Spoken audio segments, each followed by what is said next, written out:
Yo!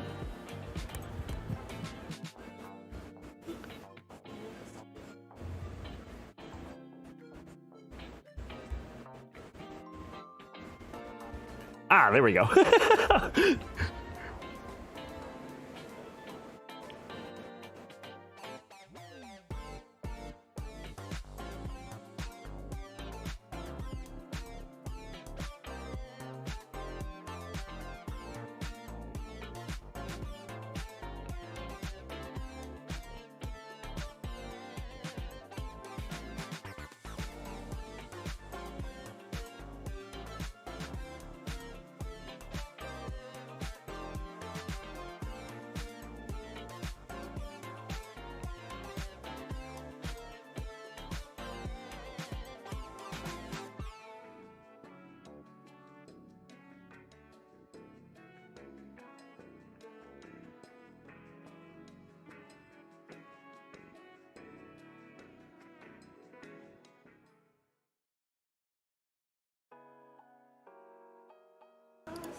Yo, what's going on, everybody in the chat? How do? We're about to get started here. Let me just swap the music. Something a little more hype. Da da da da. Here we go. It is time for something extremely exciting, at least to me. We're gonna be doing something special tonight, so let's get this going. It is time. Hui! Back at it again with the night shift stream. Let's go. What's up? How do? Oh wait, my camera is dead. What the hell? Main camera. Deactivate. Reactivate. Oh, I disconnected it. 1 sec. There we go. I forgot I plugged in a different camera last night. Deactivate. Activate. There we go. Oh, nope. Activate. There it is. Ah, I are idiot. There we go. Perfect. How do? Welcome. Janky stream has commenced properly. Finally. How we doing?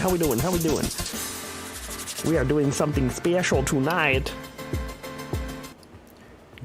We're getting started with my first ever D&D character build and campaign stuff. It's going to be freaking awesome because I'm super excited. Hopefully you guys are into this kind of stuff, and if you aren't, well, I am. We're make Ricky. Oh my god, I've thought about it. I kind of want to. It's just, you know, magic and stuff is complicated for the first time playing, but we'll see. But yes, we shall see what we come up with. Maybe we will do that just because it'll make hilarious stream content. Building Ricky, Jesus Christ. What are you guys gonna make Rillean do tonight? You gonna torture him by having to DM for Ricky? Oh god. Okay. Anyway, I have Rillean on Discord. He's gonna be our guide through this whole process. Our DM. So everybody give a hand to Rillean. I'm bringing the Discord mic on right now. Hello, Rillean. What's up, my dude? Oh, not much. How about you? Not too bad. Just super excited to get started with this first ever D&D build for me. I'm looking forward to helping you with it. Oh yes, everybody in the chat is chanting for me to create Ricky apparently, and if that ends up happening, I am extremely sorry. That's fine. You know, honestly, if we've got the time to do it, we could probably go through and make a couple. I've already made 2 since 6 o'clock. So, epic. You know, maybe we create the character that you want, and you know, maybe if we hit a certain goal over on your stream or something, we build Ricky at that. I don't know what goals you're shooting for right now. Very true. How about? It's like I would have said if I hit my 100 subscribers here on YouTube, but I just hit that yesterday, so. Yeah. How about if we can get to 100 viewers in here tonight. So just, sharing the stream and calling people in. If we can get to 100 viewers in here tonight, by the time, we're done building the first character, we'll start building Ricky. I like it. How's that sound? To the Ricky fans in the chat. I think that's what we're going to go with. Awesome.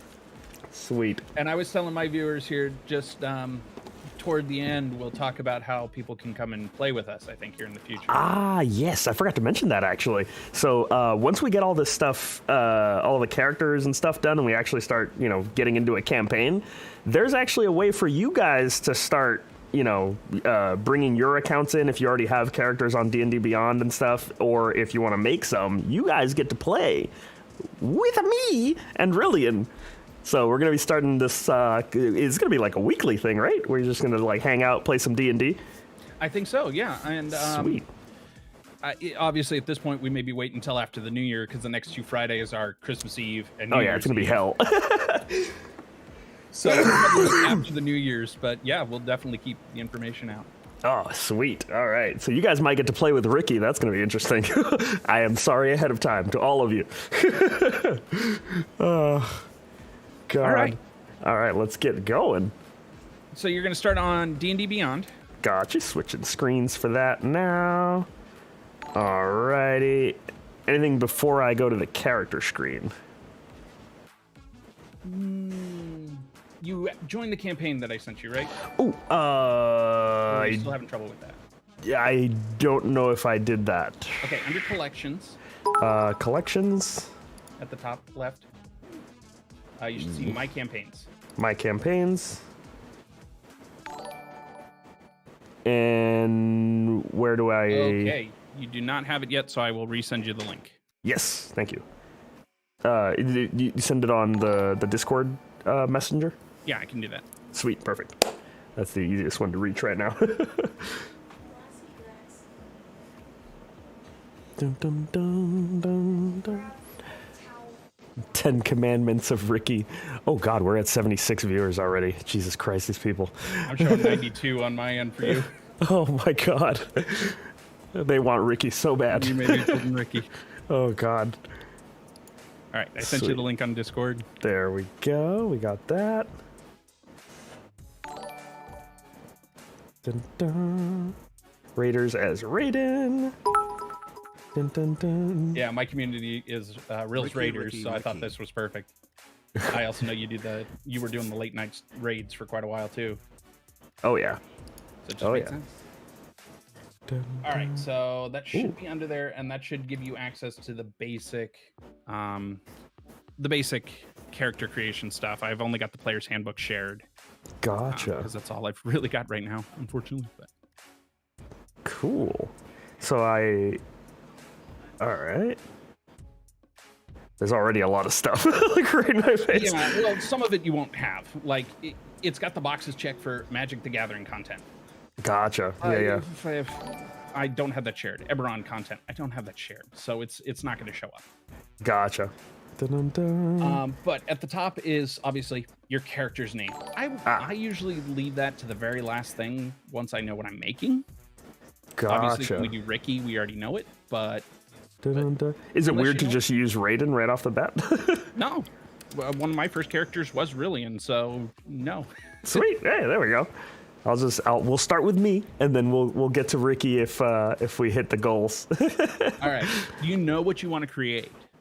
I have a vague idea of what like I naturally kind of gravitate to in RPG games, but not sure like what the wording would be. Okay. Well, we'll figure it out as we go here. That's perfectly fine. Gotcha. So you can leave all those boxes checked. Scroll down a little bit. So advancement type there, it's using milestone. That's generally what I play with. That's something you normally want to ask your dungeon master about. Gotcha. Some of them use XP based, which based on the bad guys you kill or don't, or whatever options you pick, that'll change. But I usually do milestone. It's just easier. Yeah. XP would be crazy for someone to keep track of. That's insane. Well, usually it's the dungeon master will tell you add 5 more hit or 5 more XP points, something like that. Gotcha. Hit point type, change that to manual. and it's going to screw it up, unfortunately. And I'll show you where to adjust that later. But Manual, confirm, sweet. Dun, dun. And then those you can leave checked. I don't do encumbrance type, so you can change that to no encumbrance. Sweet. It's one of those things, if a player starts trying to pack around a grand piano or something, we have encumbrance. Short of that, of that, I don't really like to worry about it. So as long as Ricky doesn't try anything ridiculous, we're good. Exactly. All right, and the ability scores modifier display is completely up to you. I just usually leave it the way it is. Sure. It'll be one of those everybody does it different type thing. Gotcha. So play it as you will. I have no idea what it is, so I'll just leave it as is. Okay, I'll show you that later, and you can decide. Gotcha. Like, I get a vague inkling from the word ability modifiers, but other than that, no clue. Yeah, we'll get there when we get to it. I wouldn't worry about the drop down unless you were specifically worried about a certain thing, but these are all the basic races. Ooh. Cool. One of my kids just came in to say hi. Hi. What's going on?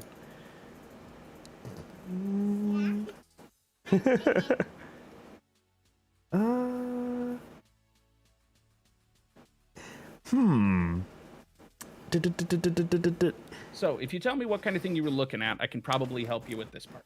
I'm hoping for something like a little more inclined towards like stealthiness, because that's sort of my thing personally, but maybe dark vision would be important. I remember that at least.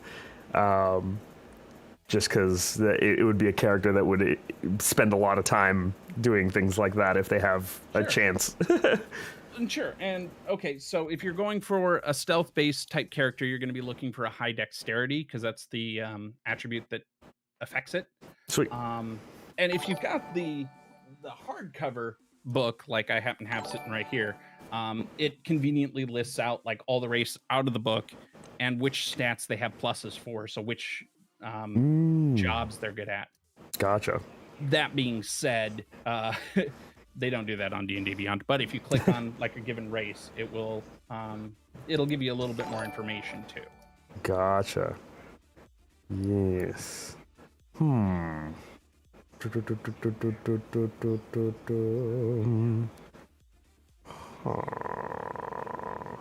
humans are considered kind of the all-around just generic. We're kind of good at everything, but not really excellent at anything. And they don't have dark vision. If you're looking for dark vision, that obviously limits what you're looking at there. Yeah, you end up going into like half elves and things, and yeah, I'm trying to remember everything for sure, but I know like Tiefling has it, except that everybody else's is in black and white. Tieflings is in red. Which is kind of fun. They're part demon. Right.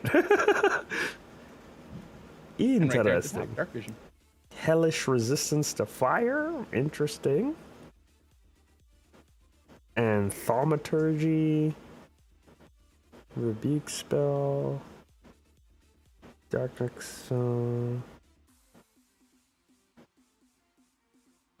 okay, just looking at the basic of basic races here. Let's see. Elf, forest gnome, halfling, and, well, humans get a +1 to everything. But those three have a plus to dexterity. Oh. Wait, wasn't there one that's like a darker elf? Oh, the drow? Yes. I don't have that under the basic stuff. Well, click on elf, because it's saying 3 sub-races there. Ooh, there we go. What are these? Wood elf, high elf, Eldarin? Okay. And Eladrin. Eladrin. So they don't have drow under it. That's in a different book, unfortunately, and I don't have that one online. Gotcha. So they have the dark vision. Ooh, perception.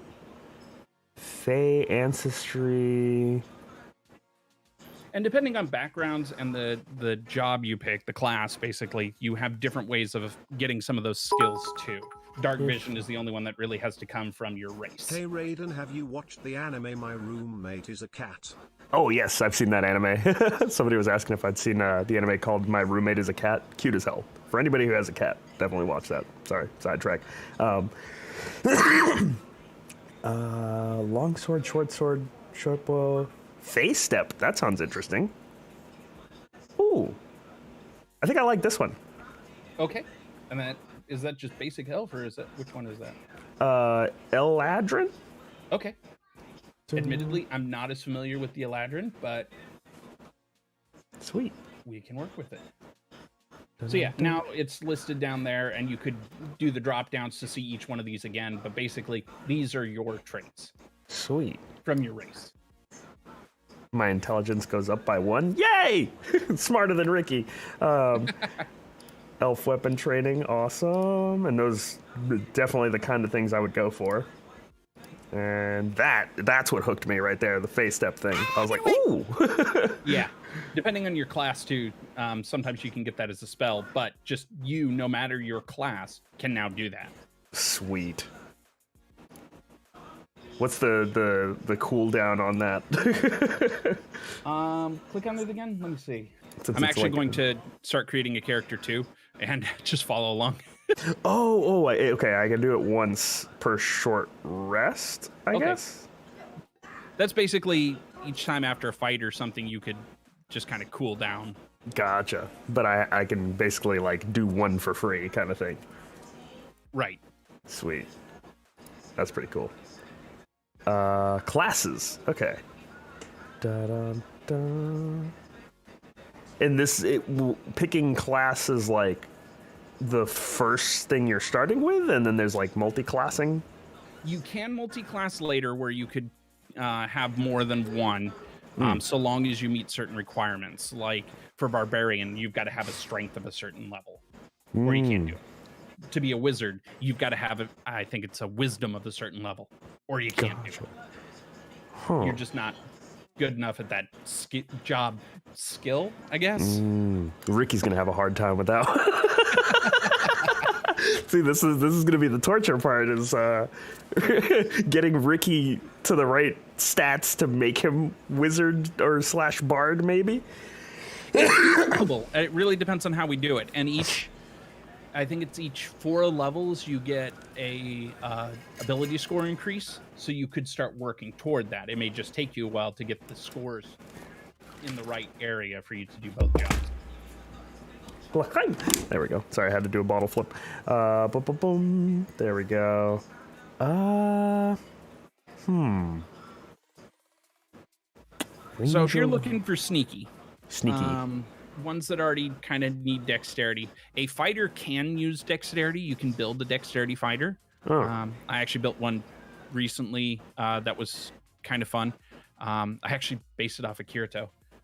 Oh, nice. So I actually found a way to combine fighter abilities and human variant feat to give him dual wielding, where he could have long swords. Oh, Jesus. One in each hand and still attack like he was a rogue with 2 weapons. Damn. It was awesome. That would be... Monk, you can build a dexterity-based version. Ranger, and I think you hooked me with something there. Would I be able to pull that something similar off, but like... Oh, wait, you said human variant. You could do something similar, but you'd have to wait till like level 4 to get a feat in it. To be able to do dual. But I was thinking like daggers. Oh, daggers. Anybody can do that. So there's... Let me bring up the feat on my screen, and I'll show you what I had to do here. Let's see. Well, first I need game rules. I need to bring up the fighter to show that part, and I need feats. So I combined 2 things here, and one of them was the under fighter. I was able to take I think it's dual weapon or 2 weapon fighting. And so as a fighter, when I engage in 2 weapon fighting, I can add my ability modifier to the damage of the second attack, which is really cool because usually your offhand is your weaker hand. Gotcha. Your second attack is a little bit weaker. This basically said, nope, you're good with both. Nice. Yeah, because there's like proficiency with your right hand, and that now it's like, hey, you're you're epic. And then the dual wielder feat, which anybody can really take at 4th level instead of taking the attribute increase, if your DM lets you. I've always said yes. I've never actually run across a DM that said I couldn't. But according to the rules as written, they need to say yes. Right. Okay, whatever. So the dual wielder feat, you gain mastery with fighting with 2 weapons and gain the following benefits. Your armor class goes up by 1 when you're wielding separate melee weapons in each hand. You can use 2 weapon fighting even when the one-handed melee weapons you're wielding aren't light, and we can go into that when we get to gear, but basically, you normally can't wield things that are not light. Daggers, for instance, are light. Long swords are not light. No. Definitely not. You can draw or stow 2 one-handed weapons when you would normally only be able to draw or stow 1. So you just become faster with 2 weapons. They become like 1 weapon to you. So that's why I took both of those things in order to make that character. Nice. I want to figure out a way to make this like a rogue that can, it's either a rogue or a fighter, but like a stealthy character that can hit multiple times on a surprise. Okay, there are certain classes of rogue that can actually do that. So they've got sub trees type thing. I had one, and it's not in the basic materials, so I don't think you'd be able to get to it through this, unfortunately. Unless we pulled some stuff, but let's see. He was oh wait, this is fighter. That does not help. Ooh, sneak attack. Ooh. Fuse can't. I think he was a phantom. So basically, he could do this thing where he'd stab one guy, and somebody else would take damage nearby. Oh, whoa.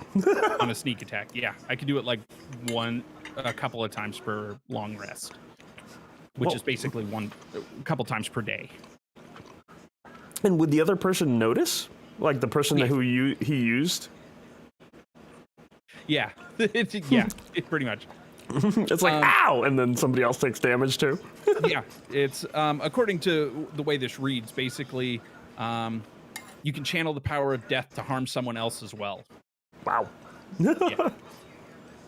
Yeah, no, phantoms sound really badass as soon as you get them to higher levels, but it is from another book, I think, so it becomes one of those, can you actually get it here?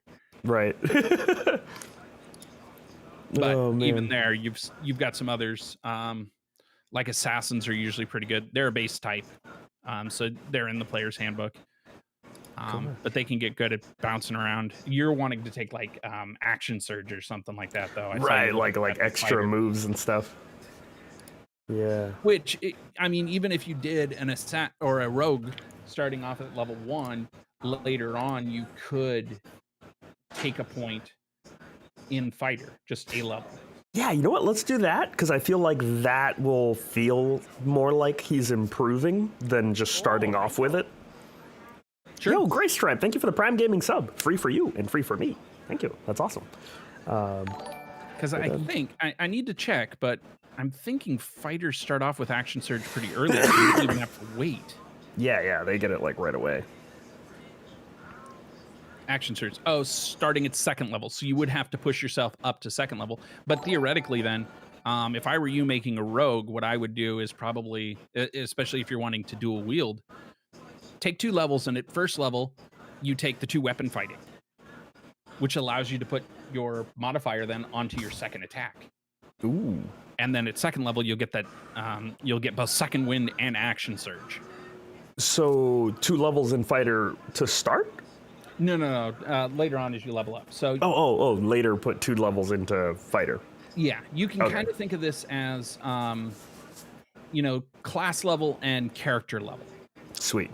Okay. So most of the time, it's the same. Gotcha. Unless you go into multi-classing. At that point, your character level is equal to whatever all your class levels are added together. Sweet. We're going to hit rogue then. Boom. Alrighty. Now we're at class features. Or wait, no, that's something else. Oh no, that is class features. Okay. And I see some exclamation points. Yep, that means you've got some decisions to make there. So first off, what we're going to do is we're going to go up and fix a problem that it's got going right now, and hit manage HP. Gotcha. All right. And what is the problem? It should say 8. Oh, for HP? For rolled HP. It's going to go up a little bit based on some points we select here later. Okay. But for some reason, D&D Beyond seems to be glitching. I don't know whether this was an update that I don't know about to the source material. They gave everybody more health. Yeah, so I need to check, because my book is one of the older ones. So my physical book may be behind a little bit here. I don't know. I need to look at the addendum material, but you shouldn't be starting at 12. You should be sitting at your hit dice plus your constitution modifier, which we haven't assigned yet. So it should just be your maximum hit dice number, which you can see down there, hit dice rogue 1d8. Right. Yep. So yeah, for first level, we give you all those points and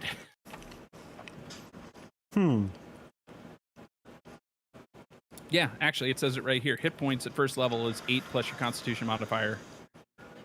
So if you drop down the hit points box, down under the rogue area, right above the first exclamation mark. 8 plus constitution modifier. Which we haven't assigned a constitution modifier yet, so it should be 8. Right. Yeah. Yes. Makes sense. Doesn't make sense to me why it keeps doing that, but okay. So these are the class features that you have, and under proficiencies, you get 4 choices for being a rogue. And we honestly are probably going to come back to this because depending on the background you pick, there's going to be 2 skills that you already have proficiency in. Ah, okay. Unless you've already selected them here. So I find it easier to go to background and fill that out first, and then come back and choose your proficiencies. Gotcha. Because you've got a larger list here to pick from. And expertise is just 2 of them. You'll be doubly proficient in. Sweet.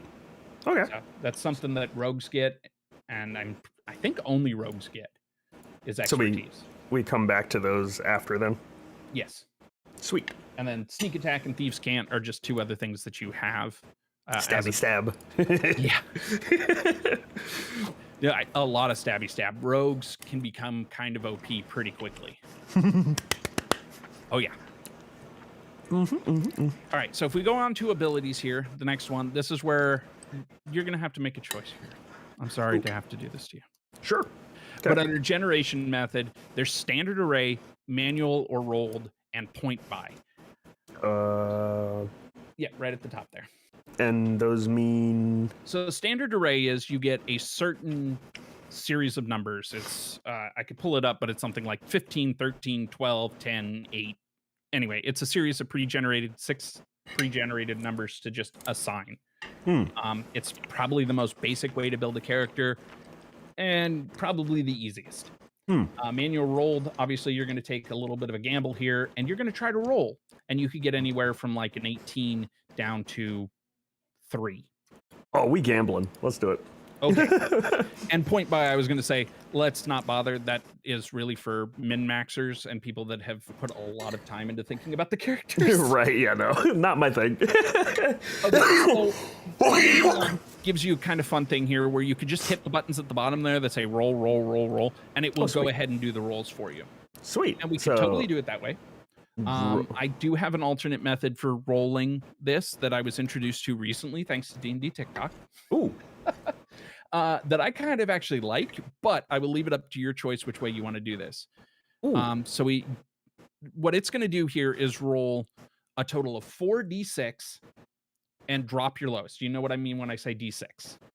Yes. Okay, a 6-sided dice, and you're going to drop the lowest one and add the other 3 together to get your total. So I roll all of these, drop the lowest one, and then add the rest. Well, when you hit that one, it's going to go ahead and do that for you. Oh, well, like each one, it's going to do it for me. Ah, okay. And then you can assign each one of those numbers up to the columns above, depending on which you want your highest scores to be. Sweet. The way that I have seen to do it, which I kind of like in some ways, is 2d6 +6, so that your minimum score actually now is an 8 instead of a 3, and your highest is an 18. Oh, interesting. I think I like that better. Maybe just because you get a little bit better start. Yeah, it lessens the gamble just a little bit. Yeah. Well, usually I tell people with that lowest score to just go ahead and re-roll that number because I don't want characters that are horribly like under-leveled or anything. So Gotcha. So how would I roll 2? Would it not be clicking this? it will not be clicking that. What you'll do is over on the left, you can see it's actually behind your portrait for me, but a little symbol of a D20 in a red field. D6. You bring that up and click D6 twice. So And you'll see a 2 by the cube there. Cool.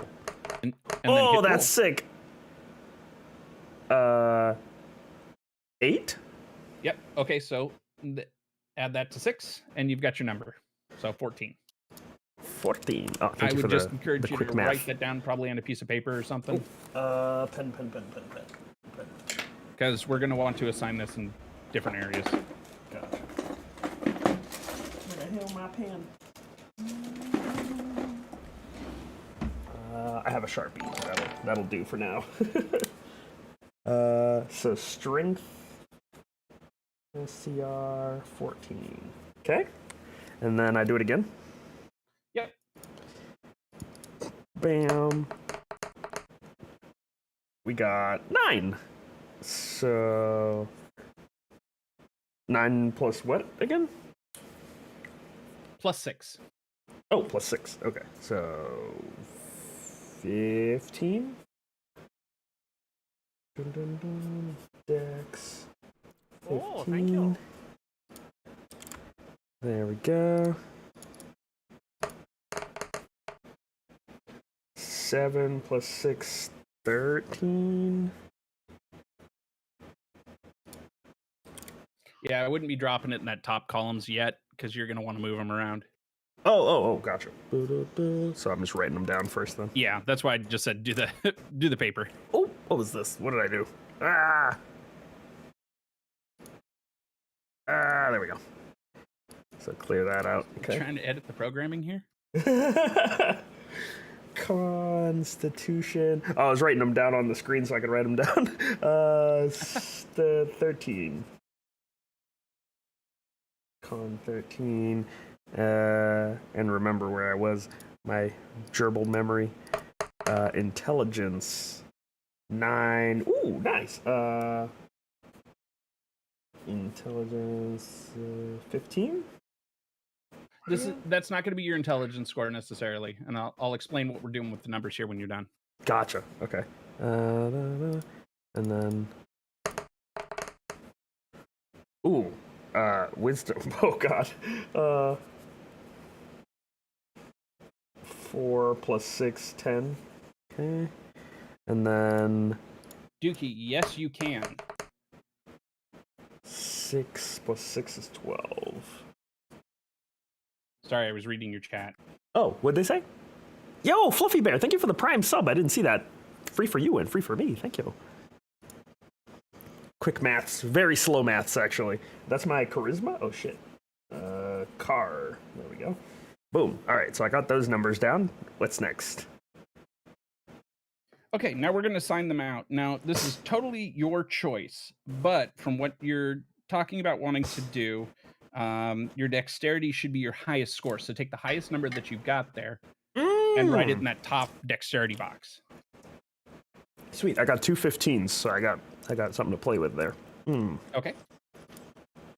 So I would write it in the top dexterity box here?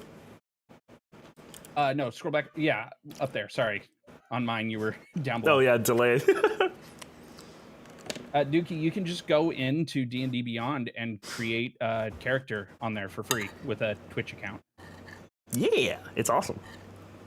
Now, to actually play the game, it really helps to have other people to play with, but there are other options. Like, for one, I'm a professional DM. I do this for a living, or I'm trying to get to that point. This man right here. Absolutely. Sorry for promoting there, but I'm like, No. ways to do it. As much as you can, for sure. This is awesome.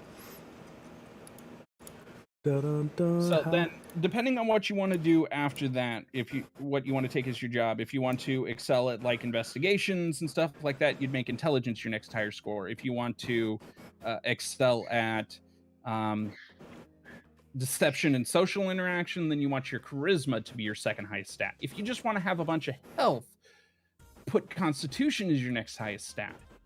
If you want to see when things in the room are changing, wisdom. Yeah. Strength is probably going to be your dump stat. Gotcha. So I'll do the 14 into... You said when things are changing, like perception would be wisdom then? Yes. Sweet. I'll do 14 and the other 15 for charisma. Okay. And then I have a 13, a 10, and a 12. And so strength would be my shit stat. Generally, for rogue, yeah. They're not the strongest, but they get around quick. A 10, a 12, and a 13. Nice Wait, hold on. Scores, you have no negative modifiers. Hold on a second. I have a better idea. I might die, but it's a gamble. Bam. Make my constitution the dump stat. Oh boy. Oh wait, because it's the dump stat because strength isn't gonna do any bonuses for me, is what you're saying? Yeah, not really. I mean, everybody's got abilities in, you know, for instance, the strength one is athletics. So, can you pick up and toss something? Whoa, clone! Thank you for the $30, my dude. Holy shit! Oh, he's gonna kill me again. Gotta make sure to have my inhaler on hand when this guy's in the chat. Oh, Jesus, we're playing building my first character in D&D. Thanks for stopping by, clone. Yeah, no. I messed up, clone. Don't worry. Okay, so wait. Okay, hold on. I'm trying to follow along here, so just let me know what you end up doing. 12, 13. No, I don't want to be dumb. Fuck. Okay, hold on. Yeah, you're right. All right, 10 and 13. There we go. So you're... Sorry, it's small for me here. Oh, yeah. 10 strength, 15 dexterity, 12 constitution, 13 intelligence, 14 wisdom, and 15 charisma. It's like almost going in order after constitution. Nice. Yeah, and you can see the totals down below. So like your dexterity got bumped up by 2. Ooh. And that's because your race has an increaser there. Elf. Has a modifier to it. Or elf variant. I forget what the weird name was. Eladrin. So total, if you scroll down, we'll look at dexterity here. You can see those columns. Mm-hmm. It's showing your total score and such. Your base score is the 15 you put in. You've got a ratio bonus just below that. That gives you a modifier, or the 17 that you end up getting gives you a modifier of +3. It goes up every 2 numbers. So for instance, a 10 is a 0 modifier. Anything below 10 will give you a negative. Gotcha. At So if 12, I go up to it goes 18, it'll +1. be 4. Yes. Sweet. So, and you'll get a chance to do some of those increases later. Yes. Sweet. Ooh, 14 wisdom. The only thing to check, because you want to go with fighter, I'm going to check real quick for you. This is a little bit higher level math stuff here. I'm going to check the multi-class requirements.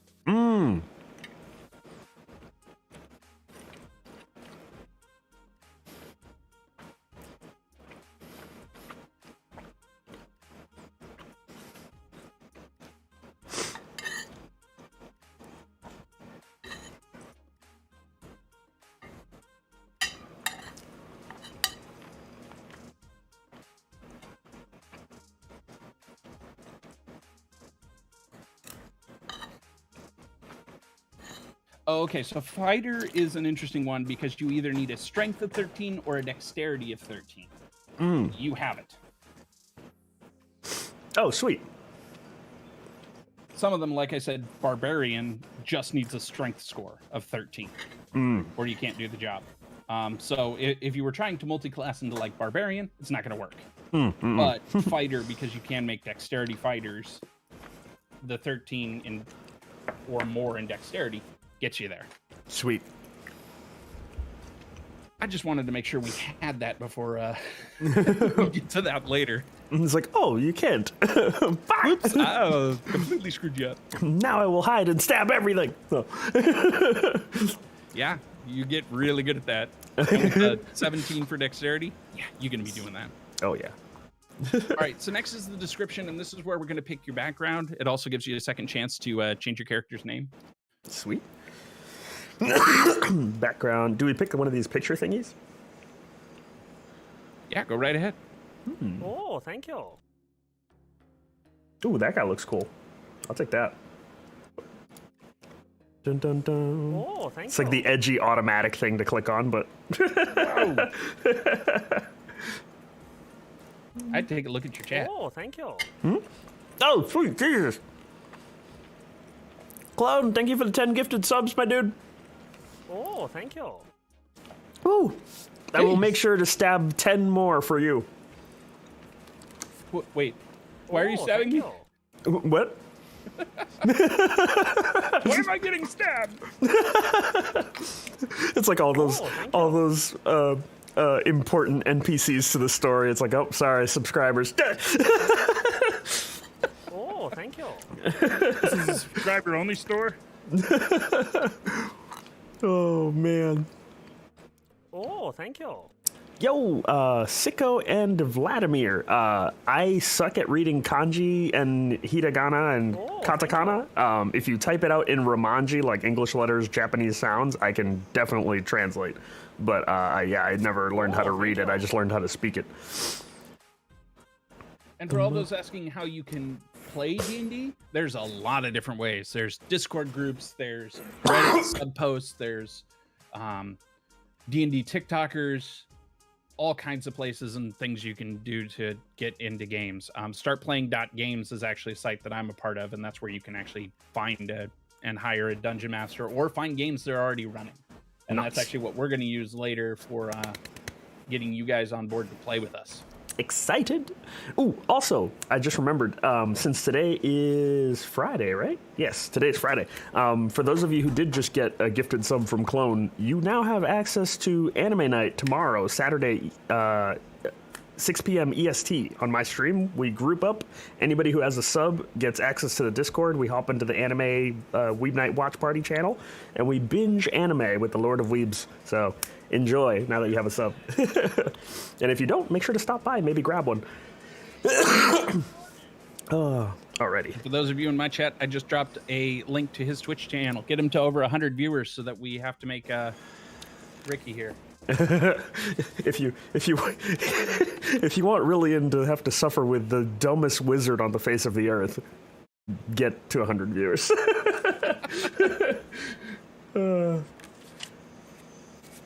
Oh God, the things I'll have to do. All right, so thankfully, because we're only using the basic stuff here too, we're not going to have a lot of backgrounds to choose from. Gotcha. I can send you a link. Well, yeah, I'll send you a link here to the backgrounds list that I've already sorted to what we've got. I kind of have a weird idea in my head, just seeing one of them right now. Okay, then maybe we don't even need to look at the list, but I can give you some more details on it too, because unfortunately it does not show it there. What is, no, oh, what is this? I clicked on Noble and I got like a book. Yeah, you assigned Noble. But yeah, that's the book. Sweet. You understand wealth, power, you carry noble title, your family owns land, blah, blah, blah, blah, blah, blah. Sweet. And you can see skills proficiency there. History and persuasion are already assigned to you if you take this background, where we might have overridden those if you'd have picked them as one of your rogue things. I don't remember if history's a rogue ability, but it might have been. I think persuasion is, though. Huh. But the thing to really look at here, too, is the feature underneath.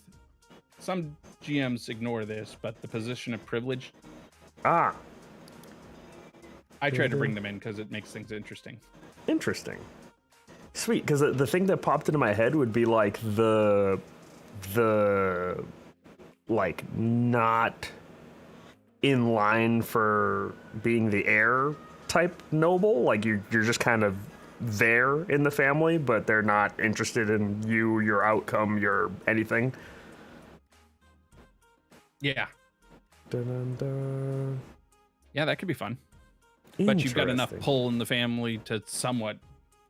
Right, like, or like the name does. Maybe not necessarily within the town if they know me, but maybe somewhere else. Okay. Yeah, that could be fun. Yeah, interesting. I like it. Sweet. I'm just kind of like the not disowned. I think disowned is the wrong word, but like the fuck this child. Fair enough. You're the problem child. Kind of. The princess that always runs away and gets her elder sibling in trouble. Yes. And as with this, you also get to choose a gaming set that you're proficient in. Dice, Gaming dragon chess, playing card set, or a 3-dragon ante set. Oh, is this like actual like card games and things that happen in the world? Yeah. Oh. Sometimes they'll actually make you play them at the table too, which can get really interesting. I'm a dice rolling kind of guy, so let's go with dicey. that. Dun, dun, dun. Yeah, sometimes rogues and or charlatans will take it and they'll take that with like sleight of hand, and you'll basically be trying to rig the games the entire time. That's funny. The nobleman's son playing illegal craps in alleyways in private school. Yes. And now you get to choose a language as well because you're so well taught that you get to pick a different language. And admittedly, some of these I don't know. Ooh, yeah, I don't. What? Some of them I can help you with.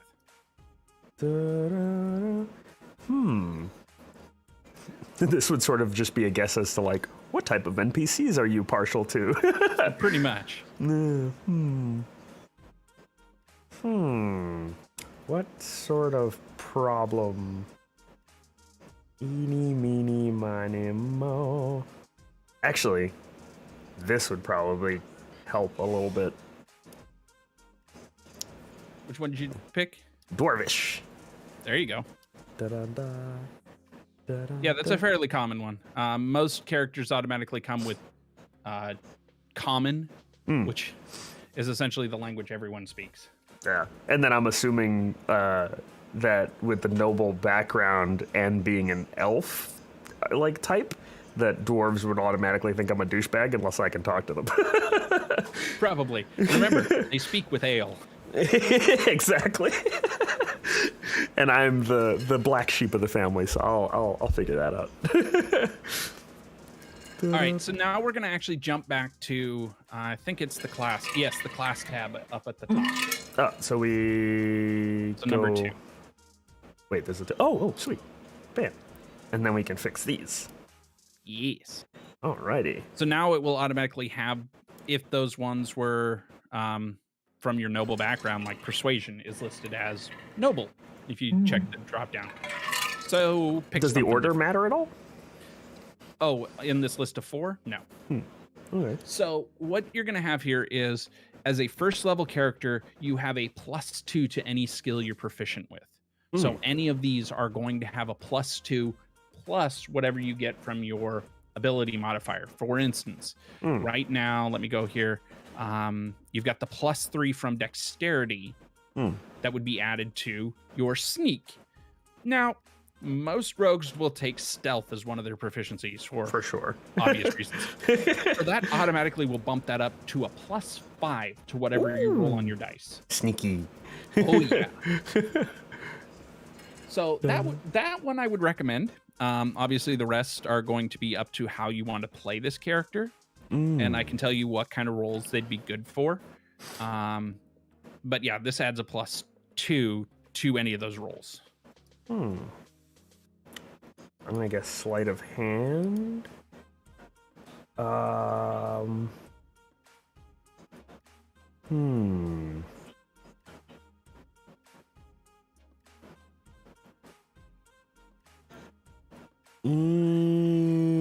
like reading people as just me, never mind the character. So, insight.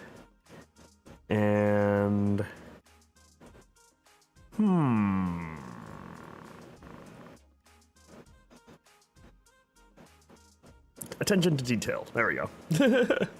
So you took investigation? Yeah, stealth, sleight of hand, insight, and investigation. Alrighty. Now, with expertise, you get to double your proficiency bonus Ooh. for them. So this would add another +2 to any of the rolls that you choose for these two. I'm gonna say... Oh, thieves' tools just popped up in there. What is this? Oh, So- the lock picking and stuff like that. Yeah, as a rogue, you're proficient with thieves' tools. You know what? I'm gonna go like this and like this. I can wait. Perceptive sleight of hand.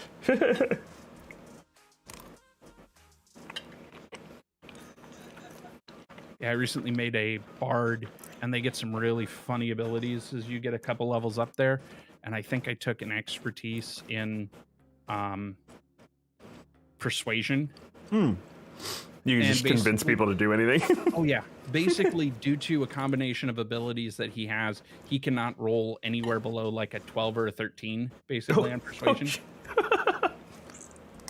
It may be even higher than that. I don't remember off the top of my head, but I just remember looking at it going, "You will all do anything I want you to." Oh god. Alrighty, so we got those. And the funny thing is, he's the group's drunk. That's worse. You will bring me another beer. You will bring me another beer. I think you're done for the night. I think I am not. Oh, that's good. All right, so now that we got these, where do we go? We go to equipment. If you want to, under description, you could go down into the additional tabs and finish filling out things like your alignment, your faith, your lifestyle. Actually, we should go back to 4 for a minute, and I'll show you some of the suggested characteristics because those get kind of fun. But you could fill out some of the rest of it if you want to include all that stuff on your character sheet. And we'll get to alignment after we roll some of the stuff, but like your hair, your skin, your eyes, your height, your weight, your age, your gender. Some people like to fill out all that stuff. I tend to not always put it on my character sheet. It's totally up to you. It really depends on how detailed you want to get. But anyway, under suggested characteristics, you can either pick some of these or you can roll for them, which can make some really fun, interesting things. One of the characters I was rolling up here before you got on, he basically got that he would do anything for his former troop as a personality trait. And then as his flaw, he's not very reliable for his friends. So he's there for you in spirit, but he may not actually show up. Oh.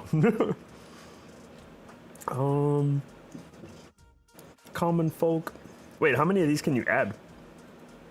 Well, for what it suggests, with the D8 or the top one, the personality traits, you choose 2.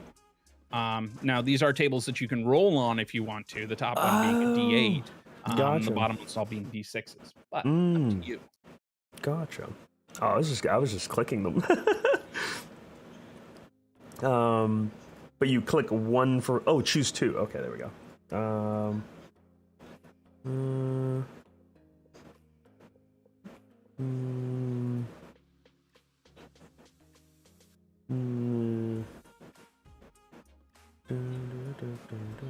There we go. Those 2, and then ideals.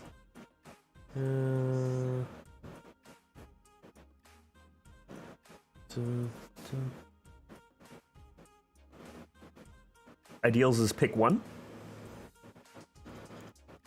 Or pick 2? Ideals is pick 1. The rest are just pick 1. And you'll notice that in the parentheses afterwards, they've got some words there. And that's basically going to go with your alignment. And that's, are you good? Are you evil? Gotcha. Dun, dun, dun. I went chaotic, I guess. Either one. Whichever serves the purpose. That basically just means you like breaking the rules. If necessary. I will face. Fuck the family. My house alliance. Nope, don't care. Nothing is more important than other members. Nope, don't care about that. In there's a family that my family despises. My loyalty is sovereign and the common foe. Sure, we'll go with the last one because the other ones seem too clicky. Flaws. Truly scandalous secret that could ruin the family forever. That sounds fun, but hold on, let me read the other ones. I too often hear in everywhere. Nope. I have an insatiable desire. Nope. In fact, well, nope. Yeah, the last one makes sense. There we go. They don't like me anyway. Sweet. All right, and the last step that we've really got here then is picking your equipment.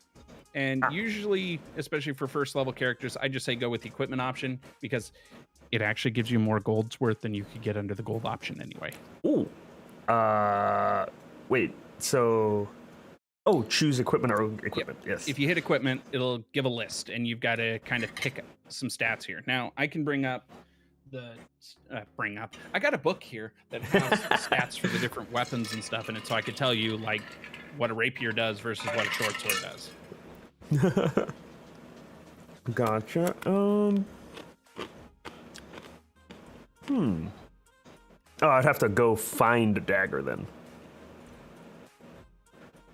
No, you probably, yes. Actually, if you look at the last one in that list, you have leather armor, 2 daggers, and thieves' tools already as part of your stuff. Oh, cool. So if I wanted to, I could, like, skip the rapier or short sword and... Well, unfortunately, the way this one works, you have to pick one or the other. Okay. Usually what I say to people here is take it, and then Do what you a will sell with it. back in exchange for whatever you actually want, so long as it's about an equivalent gold price. Gotcha. Not everybody's going to fit under this list. Yeah, I wouldn't mind carrying it. It's just, probably wouldn't get much use. Yeah, but if one of your daggers gets stuck in the back of, say, an owl bear, I may have somebody that has played in my games before that has had that problem. Whoops. My wife may have lost like 6 daggers into the back of a particular owl bear that kept running away with them. Oh, throwing them. Yeah. Mm-hmm. Oh, yeah. And then we had another character in there that kept scaring the thing away. It was forced to run at its full speed away. And it turns out owl bears are very, very fast. Yeah. I bet. Basically, I ran out of map and it just said, and it kept running. Aren't bears like 30 miles an hour? Something, I don't know, but this thing just booked it. Oh, and Jesus. I'm just like, nope, I'm done tracking how far off the map it is, and you guys aren't chasing it that far. It's gone. Jeez. A burglar's pack, a dungeoneer's pack, and an explorer's pack. What are those?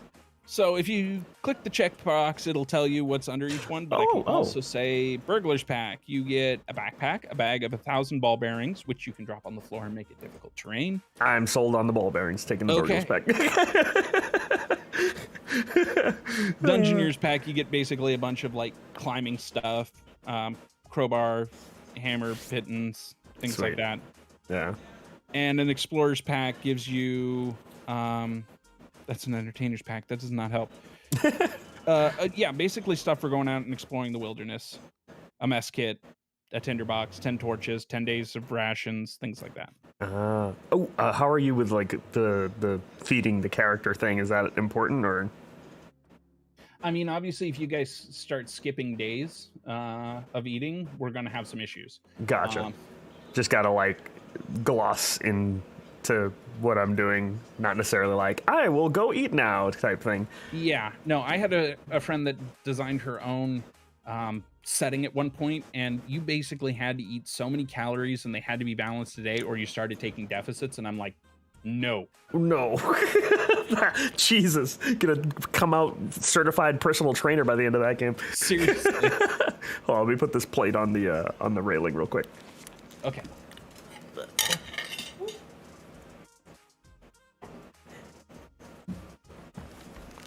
That way my cats aren't attacking me for scraps the whole game. There we go. All right. Set of fine clothes, a signet ring. Exactly, Irini. Hydrate. Hail hydrate. Yes. So yeah, that's all stuff you get as part of your nobles pack. Sweet.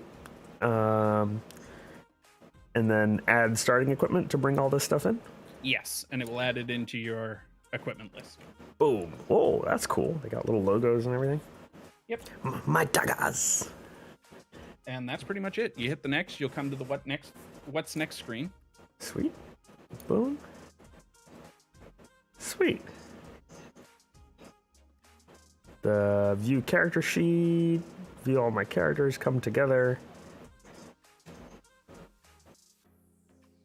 Sweet. Now, something you're going to want to do is on the right-hand side. Oh, okay. So hit view character sheet. Ah, yes. Boom. We're going to have to make sure everything's equipped. Oh, ah. So if you go under inventory. There we go. Yep. Inventory. And then you'll see little check boxes next to things. Make sure you click one, at least next to one of the daggers. Does this clicking on them mean like they're in my hands or they're like just within reach? Theoretically, it's supposed to be they're in your hands, but I don't like coming and adjusting my character sheet that often. So just if it's in reach, I click it. Gotcha. Okay. Because what it does here, actually, if you go back to your actions tab, same spot where the inventory is, Yeah. you'll see that like unarmed strike is the only thing you've got until you go into your inventory and click that you've got daggers equipped. Gotcha. Then you'll have both showing. But I wouldn't necessarily click the daggers and the bow like on my back. The bow would be something I would have to go in and swap. Right. And like I said, the way that I usually handle that is I'm controlling it verbally with my DM or in the chat, whatever. Gotcha. And yeah, I go ahead and equip them all just so I've got all the buttons there. So quickly on the fly, I can just say, yep, I dropped my daggers, pulled out my bow, and I'm firing. Gotcha. And then I can click the button. Gotcha. But like, make sure you've got your leather armor clicked because otherwise your armor class is only going to be 13. Ooh, I think I fixed that. Armor class 14. There we go. Yeah. So, the neat thing about this character sheet is if I ask you for any ability or anything like that, you can just click on the modifier and it will give you the roll with that added to it. So, let's say I ask you for a sleight of hand check. Click the +7 next to the sleight of hand in that tall center column. Sleight of hand. Ooh, 14. Wait, no. Well, is that a 14? What is that? 6 + 7. It shows it on the right-hand side. Oh, 1d20 + 7. Oh, okay. Yep. Sweet. So 13. That was weird. It looked like it rolled a 14 and it gave me a 6. I didn't see it land on your screen, so I can't say one way or the other. But either way, yeah. And I can see that as the DM too. I can see that entire roll column. Sweet. Yeah. The thing popping up on the right here. Perfect. Yep. This says you rolled initiative though. Oh, What? wait. What? Oh Yeah. no, that was the thing I did earlier. Oh, okay. Never mind. Sleight of hand check. Okay. Sweet. And I can just leave that floating there, or do Yep. I? Or you can collapse it back up. It doesn't matter one way or the other. Sweet. I'll just clear it because that was like a random. Let me do that one more time just to see. So that says 18. Okay, now that looked right. And that's, Maybe it was. that's upside. a really good roll. Yeah. And then for like actions or spells, if you go under actions now, you should see that you've got like your daggers, and you can click on the attack, Actions. and it will give you the attack. Ah, here we go. Ooh, yes, dagger. So then if I clicked hit, is that where I would be clicking? Yep, you'd do the 2 hit first, and then basically I'm going to compare that to the armor class of whatever creature you happen to be fighting. So, Oh. like right there, I've got people fighting goblins right now. Whoa. And their armor class is 15, so anything above the 15 would hit. Back at it again with the night shift memes. One sec. I see that. NC Hammer 23. Holy shit! Thank you for the raid, fam. Welcome to the stream.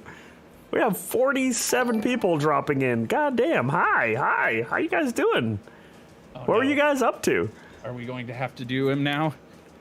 Oh, this is the guy. I love your TikToks. Holy shit, you know me. Ah!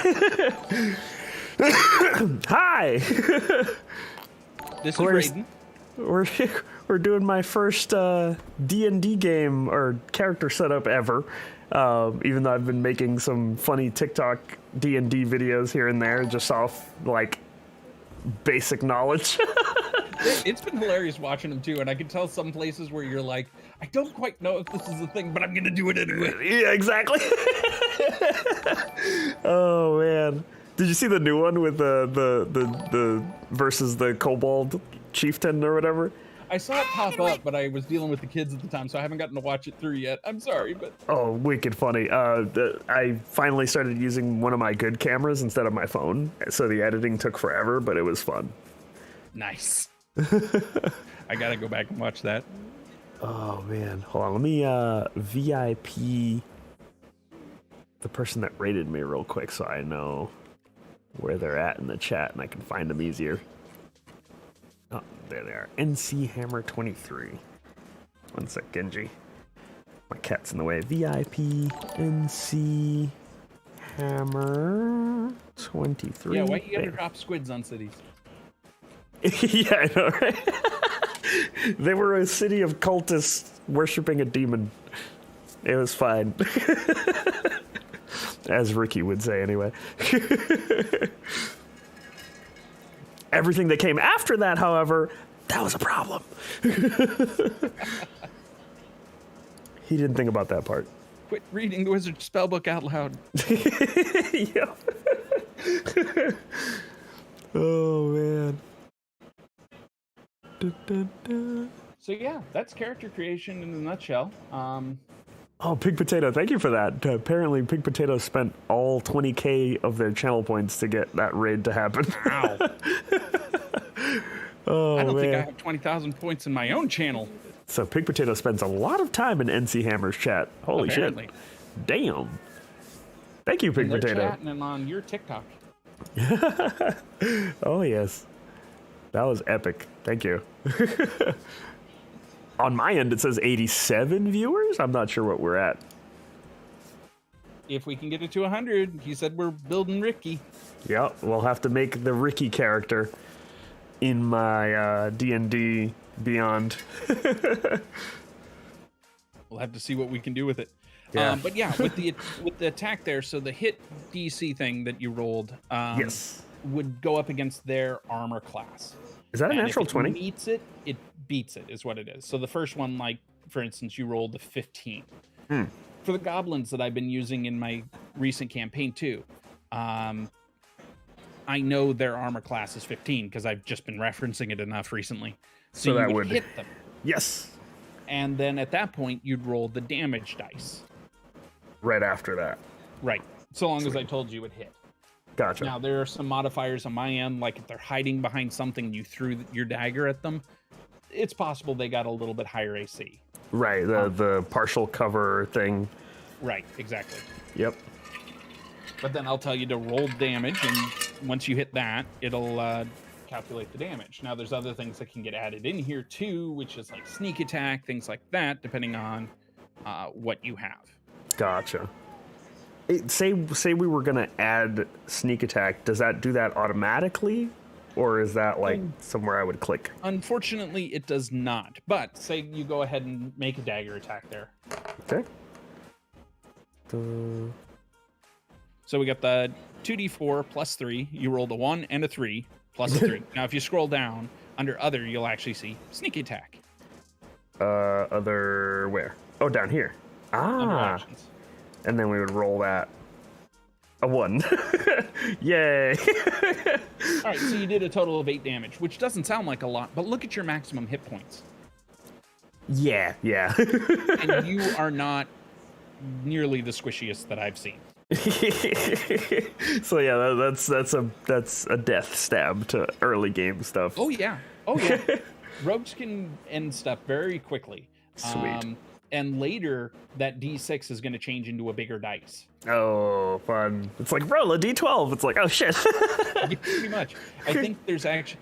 I think it may multiply at some point. I don't remember. I think But- yeah, because like every time I saw Vax on Critical Role or those guys rolling sneak attack damage, they would just hold like 7 dice and just drop them all. Oh, yeah.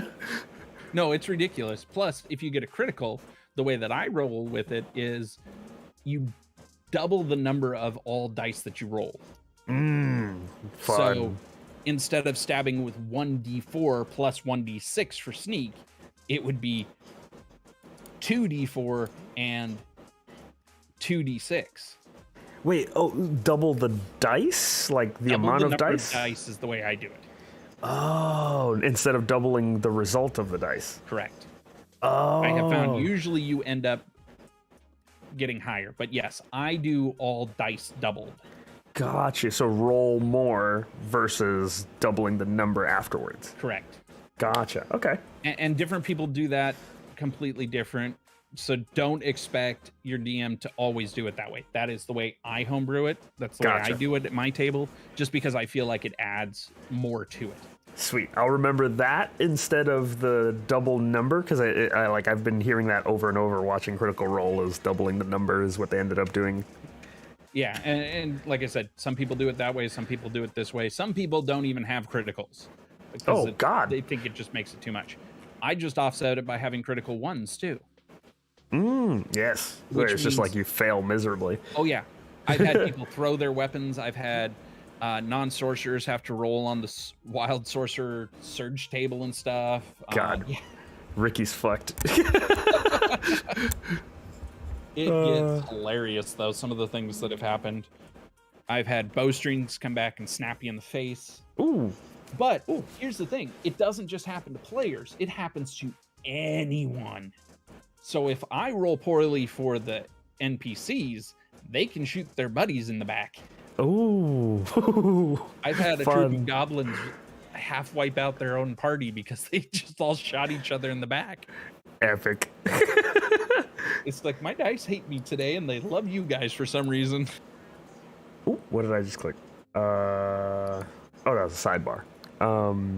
Saving throws? Oh, yeah. Where would I click? So when we do check versus saving, where would I be clicking? Okay, that's a great question there. So if I ask you for like a dexterity check, you would go up to that +3 on your dexterity and roll that. Now, Okay. if I'm asking you for a save, you have proficiency in dexterity save. So you'd roll the +5 that's just down below. Oh, so this is saves and this is checks. Yes. Sweet. Okay. You got a little bit of a lag on your stream. Oh, on yeah, mine, no. so I had to sit here and wait for a second. It's like, yes, you're Surprisingly circling the right good. thing. Surprisingly good lag, though, because normally it's like 15, 20 seconds. Yeah, I don't know. This is Got just that. what I'm seeing. Got that good internet, yes. Yay! Oh, man. And then I'm guessing this black dot is proficiency. Yeah, it's signaling proficiency. And then if you look in like the skills, you'll notice that 2 of them have circles around the outside there, and that's how they're indicating expertise. Ah, okay. Down here. Yes. Expertise, And perception. if you notice on, okay, like I've got a bard that all of the other ones, instead of being white, are half filled in. And it's Oh. because he's got a master of all traits, or jack of all Ooh. traits. And he gets to add half his proficiency bonus to all rolls. Everything. Wow, that's so freaking crazy. Sweet. All right, so now where do we go? And one thing you were asking, or that we mentioned before, like back at the very beginning of the character build, there was that drop down or the checkbox to say whether the or the attributes were on top or the modifiers were on top. Ah, That's that that. top left set of 6 Oh, there. thank you. Ooh, clone, thank you. Whoa, what? Tier 3 sub? Yo! Thank you. You gifted it to Psycho and Vladimir. Hey! Enjoy that. Holy shit. Thank you, clone. I don't know how this works. Hey, don't even worry about it. You're tier 3 subbed now. Just say thank you to clone, even though he'll say no thanks necessary. And Now gotta you go to have- anime night tomorrow. Yeah, you can go to Anime Night tomorrow at 6 p.m. EST. You have no ads on my stream. You have the waifu emotes and all sorts of cool stuff in the little emote tab that I added. We got bottle flip emotes and all sorts of stuff in there. So enjoy. And you get to watch us talk through D&D. Yeah. Sweet. Okay. So Yeah, what so was that drop down would have flipped the order of these. Some people like putting the bigger numbers in the bigger space. Go figure. So like the 10 of strength would be up where the +0 is right now. Oh. And that just tails back to the paper character sheets. They had these same kind of columns and stuff. And some people liked it the other way around. So Well, I've only seen this, so now I'm just going to memorize this. that's perfectly fine. And that's usually how most people found that they like a certain one. It's because it's the one they know. Yeah. Having the plus or the modifier up top kind of makes more sense because it's the one you're going to use the most often. The fact that you have a 17 in dexterity is almost never going to come up. Nice. Until you get to the point where you can add some more points to it and possibly increase your modifier. Gotcha. But during combat, during actions, the only one we are going to care about is the modifier. Which is up here right there. Yeah. Sweet. And then if we were rolling initiative, I just click initiative right here. Yes. Sweet. All right. There's the spells thing. Use. Yep. And then this will mark it off until I hit short rest or long rest. Correct. And you can actually see up at the top, we've got short rest, long rest. I think you've got to click it twice to confirm or something like that. I don't know. D&D Beyond is a little bit touchy with that. I haven't used it a ton, admittedly, so I will admit a weakness there, but I'm trying. No problem. We shall figure that out. Dun-dun-dun. And then gotta make sure to have this little notebook in front of me. I do need to figure out where the hell my pen went, though. Sorry, I got hungry. Here's my pen. Gotta make sure to have a pen, because gotta remember things. There we go. Alrighty. So now that we have those, where do we go? This is it. We're done. Oh, sweet. Okay. So this is a completed character. You've got all your information here. You've got your inventory and stuff like that, which we can swap around as you gain stuff or use stuff during a campaign. This is basically what it becomes. Ooh, real quick, Fluffy Bear, to get to the Discord for Anime Night, you just show up to the stream on Saturday at 6 p.m. So you'll come here on Saturday at 6 p.m. and I'll be, grouping everybody together, explaining what to do in the Discord, and then I'll post the Discord link in the chat, so that way everybody who's there gets to go, rather than just like spamming it every day. That way nobody forgets. If you're there, you're going in. Alrighty. Sweet, so we have our completed main character. Nice. So we didn't hit the number for Roland or Ricky, though. Not quite. Maybe it might have, because sometimes it like glitches and we did get like rated and stuff, but I think the highest I saw was 87. Yeah, I think I saw it up to like 91. It got close, but yeah. Didn't quite hit it. Very close, with no cigar. We just have to make that another goal for another day. I don't know. Yeah, next time. Speaking of next time, we should talk about this. Yes. So, probably starting after the new year, we've got to pick a date for that. It sounds like it's going to be Fridays at this point, taking over some of your Friday streams, but... Yeah, no problem. I don't have anything planned for Friday streams, really. Yeah. We'll be doing one-shots, and Sweet. There will be open slots for people to come and join us. We'll do some one-shots for a while, maybe turning it into a long-running campaign there eventually. Ooh, you hear that, guys? So we're going to be doing one-shot D&D campaigns hopefully every Friday. We'll figure the date out, but like that means you guys will get to be able to make your characters and play with us on stream when we have our probably Friday D&D streams. And I think I'll be doing it live over on YouTube and probably bringing it up on TikTok from here on out. I didn't do that Sweet. tonight, but I probably should. Oh yeah. Did you hear TikTok's doing they like secretly put this thing out and nobody has it yet, but like the app is already out. But they have a desktop streaming platform now. I'm gonna have to find that. They snuck that in there. It's it looks like this thing right here, TikTok Live Studio. I'm gonna have to find that. Yeah, just type TikTok Live Studio into Google. It should pop up. Nice. But yeah, and you know, figure out your layout and everything while they're getting everything ready, and then when they put it out to everybody, you'll be one of the first ready to go rather than figuring it out. Yeah, seriously. Yeah, I don't even have access to playlists yet. To playlists? Yeah, I don't have access to it yet. Oh, I wonder what the number is for that. I have no idea. I can tell you it's not 27,000 though.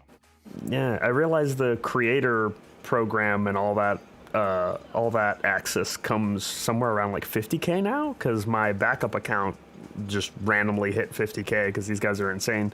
And it gave me access to all that stuff. I might sign up for the creator fund again through there because they don't know. Because they fucking like took me off the creator fund for no reason. But they will pay me. Yeah, no, I wish I could even get that far, but you will. Don't doubt it. Oh, yeah, one of these days. But yeah, so I'll probably be doing it over there, and we'll be running it. We'll basically be running signups through my startplaying.games account. Sweet. So I will give you a link before I release it. Yes. That way we make sure that you at least get in, and then it's pretty much going to become a first come first serve, and it will be a paid entry for it.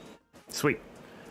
Dun, dun, dun. I'm not going to jack the price up on everybody. It's not going to be hugely expensive, but any idea like the price range of what that would be? For one shot for the evening, those kinds of things usually run somewhere between $10 to $15. So we'll have to see. But that's like Sweet. 3 to 4 hours of playing too. Nice. Yeah. Sweet. This is gonna be fun. Yeah.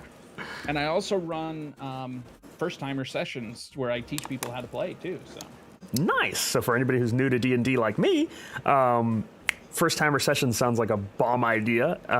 Where can we, if you send me the link or I'll post it in my chat, where can we reach you for that? Well, I got all my links in my Discord, so I'll just grab you that one. Sweet. Perfect. Da, da, da. Dun, dun, dun, dun, dun. Which you're Perfect. actually in too, I know. Yes. So this is the link to Rillean's Discord, where you can reach him for all the info you might need on his D&D for hire.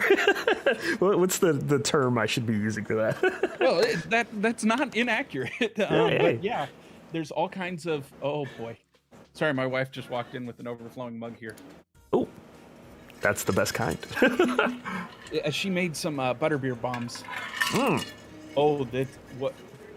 Oh, this is a dirty snowman, apparently. Dirty Which snowman. I'm not sure if I can say on YouTube, but I'm saying it anyway. Wait, how's that bad?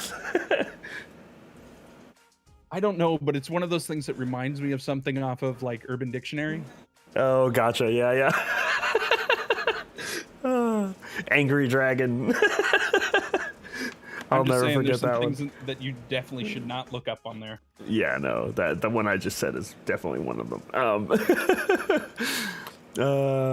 Did y'all have a session yet? Oh, we built a character. That is the first thing we did. Yeah, that's all we've done so far.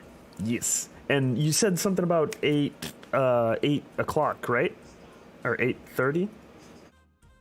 Oh, just that I might have to help put the kids to bed, but apparently they went to bed for the wife. Okay. Oh, okay. Oh, awesome. Yeah, we have the dad voice, like, come on, just go. And it was looking like today was going to be one of those days where the two younger ones were not going to behave well. They don't comply. I heard one of them yelling, but I think she used the mom voice and got them under control. So Nice. Yeah, that's me in the mornings when my kid doesn't want to go to school. My wife goes in there, wakes him up, and he's like, ah, and then he hears me get up, and he's already getting dressed. No, the eldest is the only one going to school so far, and he's not used to me being home, but this week I was. So usually it's mom going down and reminding him, your alarm went off, you need to get up. He got very surprised when it was my voice that did that this week. And, nope, out of bed now. That's when you levitate. Oh man! I ain't taking this. You're going now. Oh man! I remember my dad waking me up for school once, like one time. It was always my mom would just open my door, and then just they're all of them are really noisy in the morning, so I used to just wake up to my sisters and everybody moving around in the hallway. But there was just one time, there was something specific that was happening in school that day that my dad was like really keen on making sure I was gonna be there for it, and he stepped in the doorway and just like, hey, get out of bed. And like as soon as I heard the hey, my arms just like shot down, like my elbows went back and hit the bed, and I literally just levitated up onto my ass. I have a really hard time waking up sometimes. I remember in college, I woke up airborne because my roommate had kicked the underside of my bed enough to actually levitate me. Oh, because of the bunk bed thing. Boom. Yeah.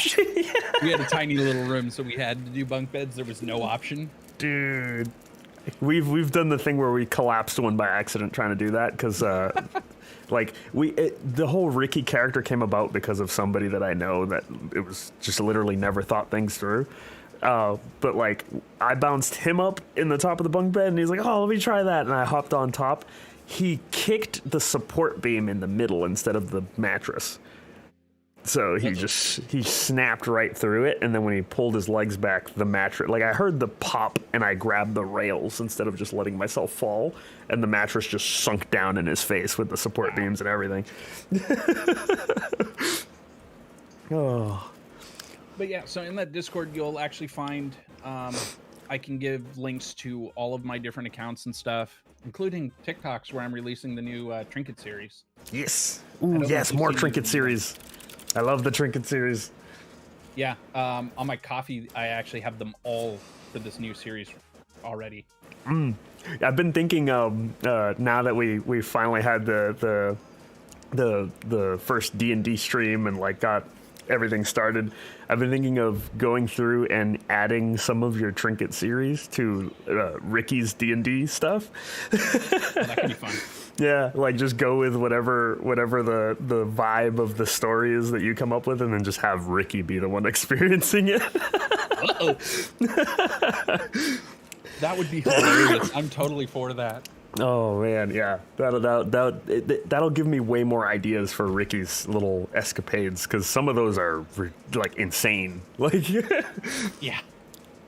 Well, it came about actually because during one campaign that I was doing with my brother, my wife, and a friend, they just, like, one of them asked me, like, could we just roll on this? And I'm like, sure, why not? Yeah. But then I got looking at them, and they're like, these are just pieces of junk. I mean, literally, my brother rolled a monocle frame with no lens. What? So I started, unbeknownst to them, starting to slowly switch the properties on it. And it slowly started building with power. I knew where it was going to end up. And like my Trinket videos are the end result. And I think a lot of people have trouble with this when they hear it. It's like, oh, the characters are just going to abuse this and overuse it. And I'm like, you don't get it. They don't know what this thing is capable of. They have no idea. They have to figure it out. Right. So my brother had this lens that he started looking through and realizing, I can see magic. Ooh. I can see the threads of magic. I have no idea what it means at this point, but that's what I can see. Later, it was going to grow to the point where he could actually tell, like, what spell was being cast by who.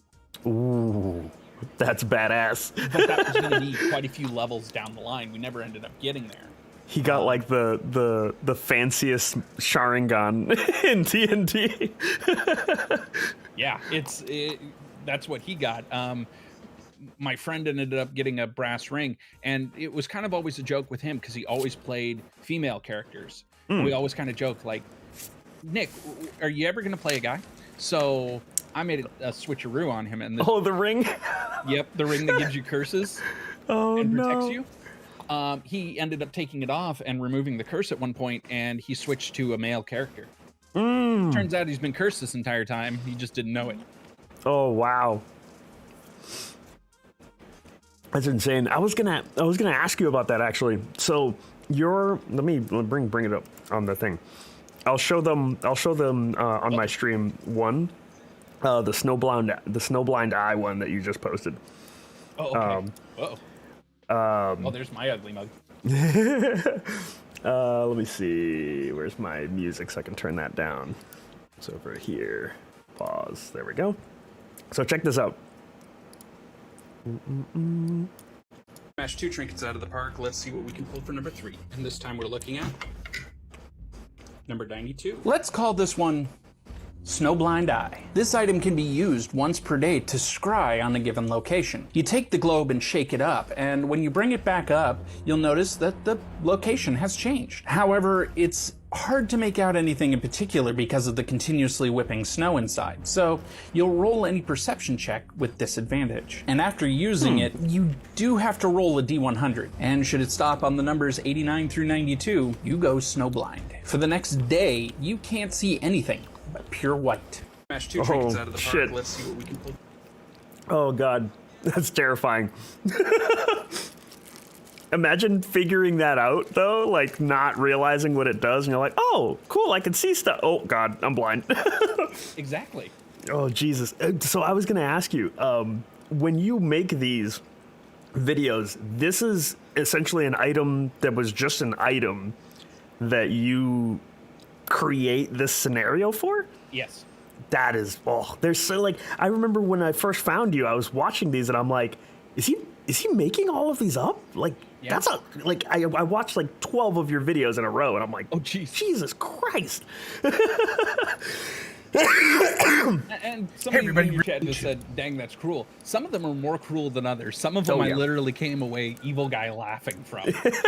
Yeah.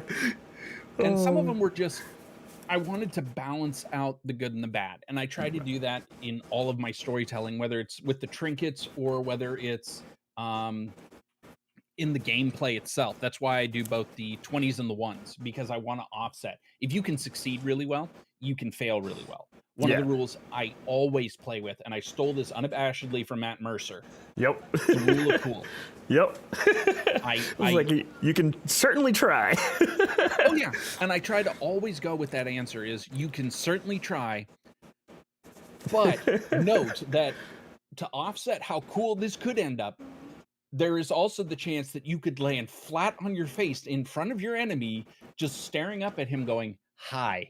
Hi, I fucked up. Or you could succeed and end up behind him with a cheap shot to his kidneys, you know? Yeah, it really depends on the dice. That's when you just hear that theme song. Da, da, da, da, da, da, da, da. Oh man.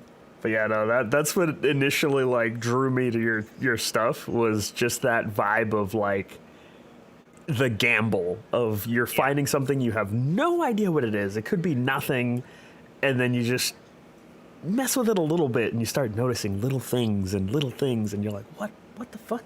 What was the one with these little creatures that were like granting you favors? Oh, right. That was out of the first season. And I'm saying season, it was out of the first book, the Player's Handbook. Yeah. I basically was taking them from like kind of a mixture of like the borrowers, and I was thinking something else to kind of almost sprite-like characters. Yeah. And yeah, I'm trying to remember exactly what I was taking inspiration from there. Some of them you can very clearly tell where I took the inspiration from if you've read the same books or watched the same shows I have. It reminded me of this book that I read like a really, really long time ago, back when they used to have like those school reading programs and they'd like send you home with like a list and you just had to find stuff off the list. There was this book called like The Boxes or something like that, where they like find this old box in the attic and there's these little like spider-like like robotic things that were coming out of the box in weird ways. Like there was no seams or anything on the box, but they managed to find a way to open one, and these things started coming out of it. And they could understand human language. They started becoming more sentient started kind of negotiating with them and doing certain things for them outside of the house without them knowing. Like, they would listen into their conversations and help them or not quite help them. Yeah. It was crazy. One of the ones that very clearly had like influence from. Oh, thank you. From a book, and a lot of people picked up on it, was actually the one. I think it was the one that basically made people immortal, the healing potion or whatever it was. It's been a while. But yeah, it basically made them immortal. And people are going, you totally just took that from Brandon Sanderson. And I'm like, yep. And I morphed it just a little bit to make it my own. But yes, it was definitely heavily inspired there. Oh, man, that's awesome, though. That's something that I like automatically looked forward to with playing with you, was like, I know that there's a chance that finding random shit is not just going to be like, all right, just throw that in the bag and never look at it. Like, it could be something. You know what? To that point, roll me a D100. Where's my thingy? A D100. Where's that at? Oh, there it is. Boom. Yeah, that's going to be the roll. percentile dice there, and they do it the other way than I rolled D100s. 55? Okay, hold on. I'm not as familiar with this book, so it takes me a minute to find them. We're going to get a random thingy. Yeah, you can imagine at this point, I've actually memorized where it is in the player's handbook. That's awesome.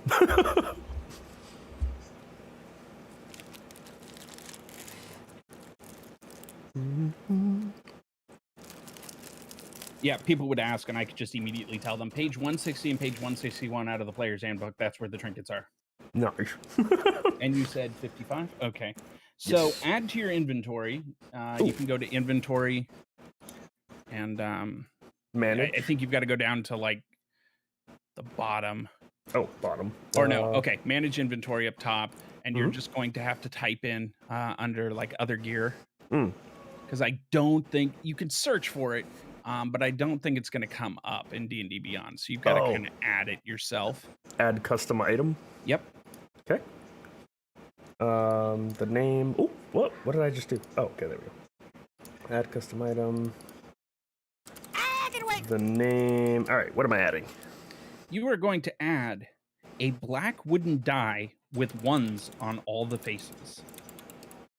Ooh. Oh, no. Well, and see, here's the fun part. We get to learn what that does together. Oh, no. And I'm a gambler. Yes. Oh, no. This is perfect. Oh, no. This is bad. Oh, wait. So I can type a black wooden die, and then in the notes, it has one all the faces. Sure, however you want, or in the description, you can just put like your trinket or whatever. But yeah, this will be series 3 because it's the horror trinkets, and that's going to be the next series. Nice. And then we can figure out like where I got this thing and all that. Right. Die with ones on. I got my post going right now in my Discord, and I had all the players roll for one out of the horror set as well. Oh no. Add item.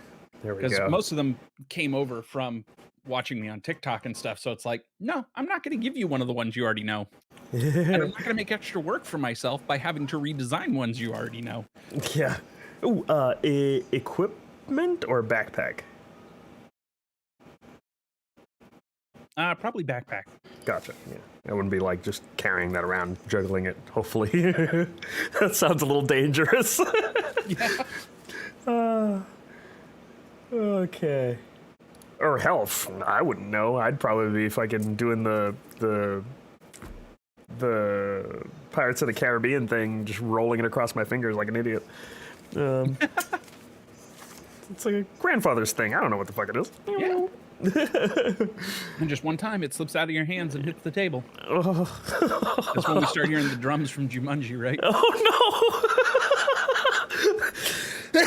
Oh, I'm so fucked. There's some good ones coming up this season too. I'm really looking forward to some of these, to be honest. Oh yes, dude. I can't wait. Oh. You know what? I think I'll do. I'm gonna do a reveal of one over on my YouTube here. I think Oh, sweet.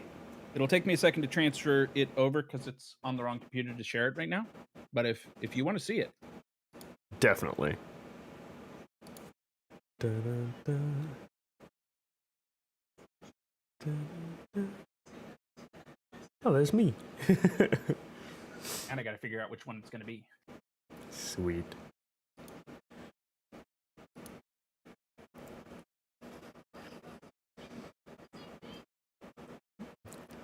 Can Raiden even see chat? Yes, I can. Sorry, we were having conversation, so I was, focus.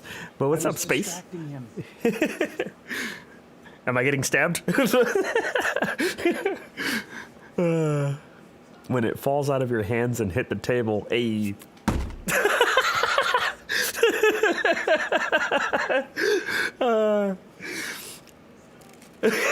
Sorry.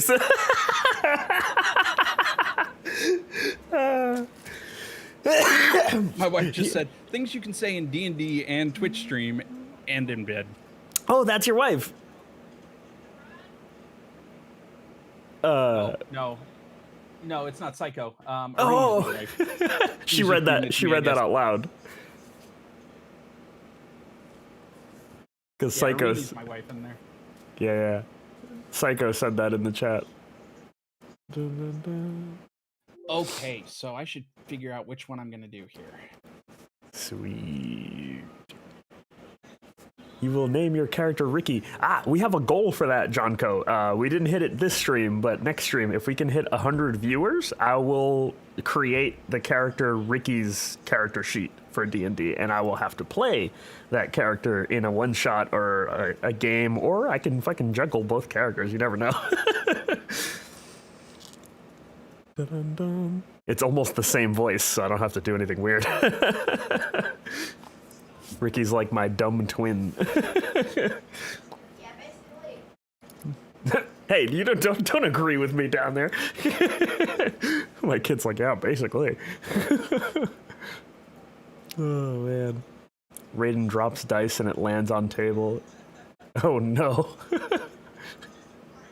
Is that fucking Rin getting Chidori'd? Oh, God. Okay, got it. Moving it over.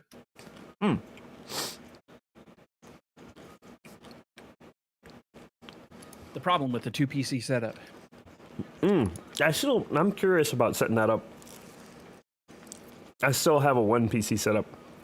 I had to do it initially because my wife and I were actually streaming together, so I was actually capturing 2 computers at once. Now I'm looking to downgrade to 1 PC, but one of my PCs is not capable of playing a game and streaming at the same time. Gotcha. Mine is, but like I want the flexibility to be able to record the streams too, and like have the replay buffer, so I can like just tap and save a 30-second clip for TikTok or something. But right now I can't do that. If I start the replay buffer, like the stream will go to shit and the game will go to shit at the same time. Yeah, it's not that hard. I can help you through some of it if you want. Yeah, I have a spare PC too. I just never got around to doing it. Sure. But I need a capture card. Yeah, that's the thing. Yeah, I have to get a capture card first. Now, what's your take? Internal or external capture card? Internal. Gotcha. The Elgato external one is notorious for not working for people. Good to know. Good to know for sure. Some people that have used it have gotten it to work and they'll swear by it. But then the majority of people that I've talked to that have used it have said, no, oh, hell no. I gotta wonder though, because a lot of the people I've heard saying that they had problems with it were also like streaming from console and stuff too. So I was kind of half and half on that. Like, maybe it just has issues with consoles or something, or the people setting it up came from console. Yeah, I also heard there were some setup issues where like you needed something specific. Changed on Windows to make it work, but I got the internal Elgato ones and we haven't had a problem with them. Yeah, I know Elgato can be weird with a lot of stuff because my Cam Link, I remember the first one I bought didn't work and I had to buy a second one, and then for a little bit that didn't work. I had to message Elgato and like work through this whole troubleshoot process, and then now it finally connects my camera properly. Yeah, I'm using one for my camera now, actually, that we're down to just me on here. I switched to a higher resolution camera because we didn't have two of these, so I wasn't able to do it before. Nice. Which camera are you using? I'm actually using a Sony Handycam. Nice. Yeah. Yeah, not too bad. I came from a photography background. I was doing photography like mainly before the whole TikTok thing, so I have a full frame. Your name. Right. I have a Sony A7R III, a little full frame mirrorless camera. Cool. Yeah, I wanted to get something like that, I think, but this is just a camcorder that we've gotten for recording stuff at PAX. Yeah, it's pretty good too. All the Sony Handycams are really good. Yeah. Yeah, it's capable of up to like 4K, and here I am just using it for 1080. But same. I'm using the 4K resolution, and it's downscaling to like 720p, but it looks sharp as hell to everybody apparently. Oh yeah, no, it definitely looks good on my end. That's what I've been starting to do on TikTok too. Is I have this. It's a Sony ZV-1, the added microphone on top, but. Sony ZV-1, it's a camera that came out, I think, last year. But I've been filming like this on a tripod for like some of the more crazy looking videos, like my new one. Sure. And then I've been trying to get myself to edit more on the computer so I can do more advanced, like, cool edits. Yeah, that's one of the reasons I took so long with this Trinket series was I planned them all out ahead of time. I got them all recorded and then all edited. Nice. So they're literally all in a queue, ready to go on my computer right now. Damn. I need to get in the habit of, like, planning things out. Like, you know how some people make drafts and stuff on their TikTok? They have, like, 20 drafts in their thing, and that's like a common... like, draft dump. Yeah, exactly. Or, like, they show how many drafts they have. Like, some of my friends will post that on Twitter. They'll be like, 25 drafts, know that vibe. And, like, a bunch of people in the comments like, yeah, I have this many, I have this many. I have 0 drafts. Yeah. Like... I literally sit down and go, all right, video time, and shit, I just make shit up on the spot. That's how most of the trinkets were made last time. It's literally day after planning. And you'll see, like, the ones that have, like, several days or even, like, a week gap between it. It's because I rolled the trinket I had no idea what to do with. Yeah. There's some of them, it took me forever. And actually, it was funny. This series, I had 3, and it was toward the end of the rolls type thing. Later numbers that I just could not figure out what to do with. And those 3 ended up in the first 7 videos that are being released. Damn. It's like, son of a... Yep. Well, I got to figure out what to do with this one now. Yeah. I'm really weird in that sense of, like, coming up with this whole, like, scenario. Like, even the Ricky stuff, the Kraken... That I did not write beforehand. It was literally as I was hitting record, I was just saying whatever the next thing came to mind and responding to myself. Hey, sometimes that's the way it goes. Yeah, and like the whole world of it, the Brynholm, like I memorized all the names and everything, but that's just because I'm weird. But like Brynholm, the Cragmar Range, the like all the stuff that I was making up it just became a world in my head automatically. See, now I'm calling it here. You're going to be a DM. It's going to happen. I'm warning you here, though. There's a thing that all tabletop RPG players know as you go forward. If you ever volunteer to be a dungeon master or a game master, depending on the game you're playing, you can't go you're back. stuck at forever. There's no going back.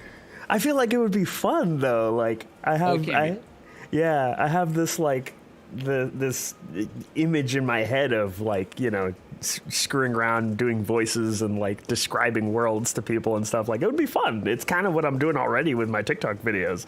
Yeah, and it can be an absolute blast. It's just every once in a while you're like, come on, I want to play. Right, true. I want to be a character. You ever look at DMing though, if like from the perspective of like you are playing, but with them?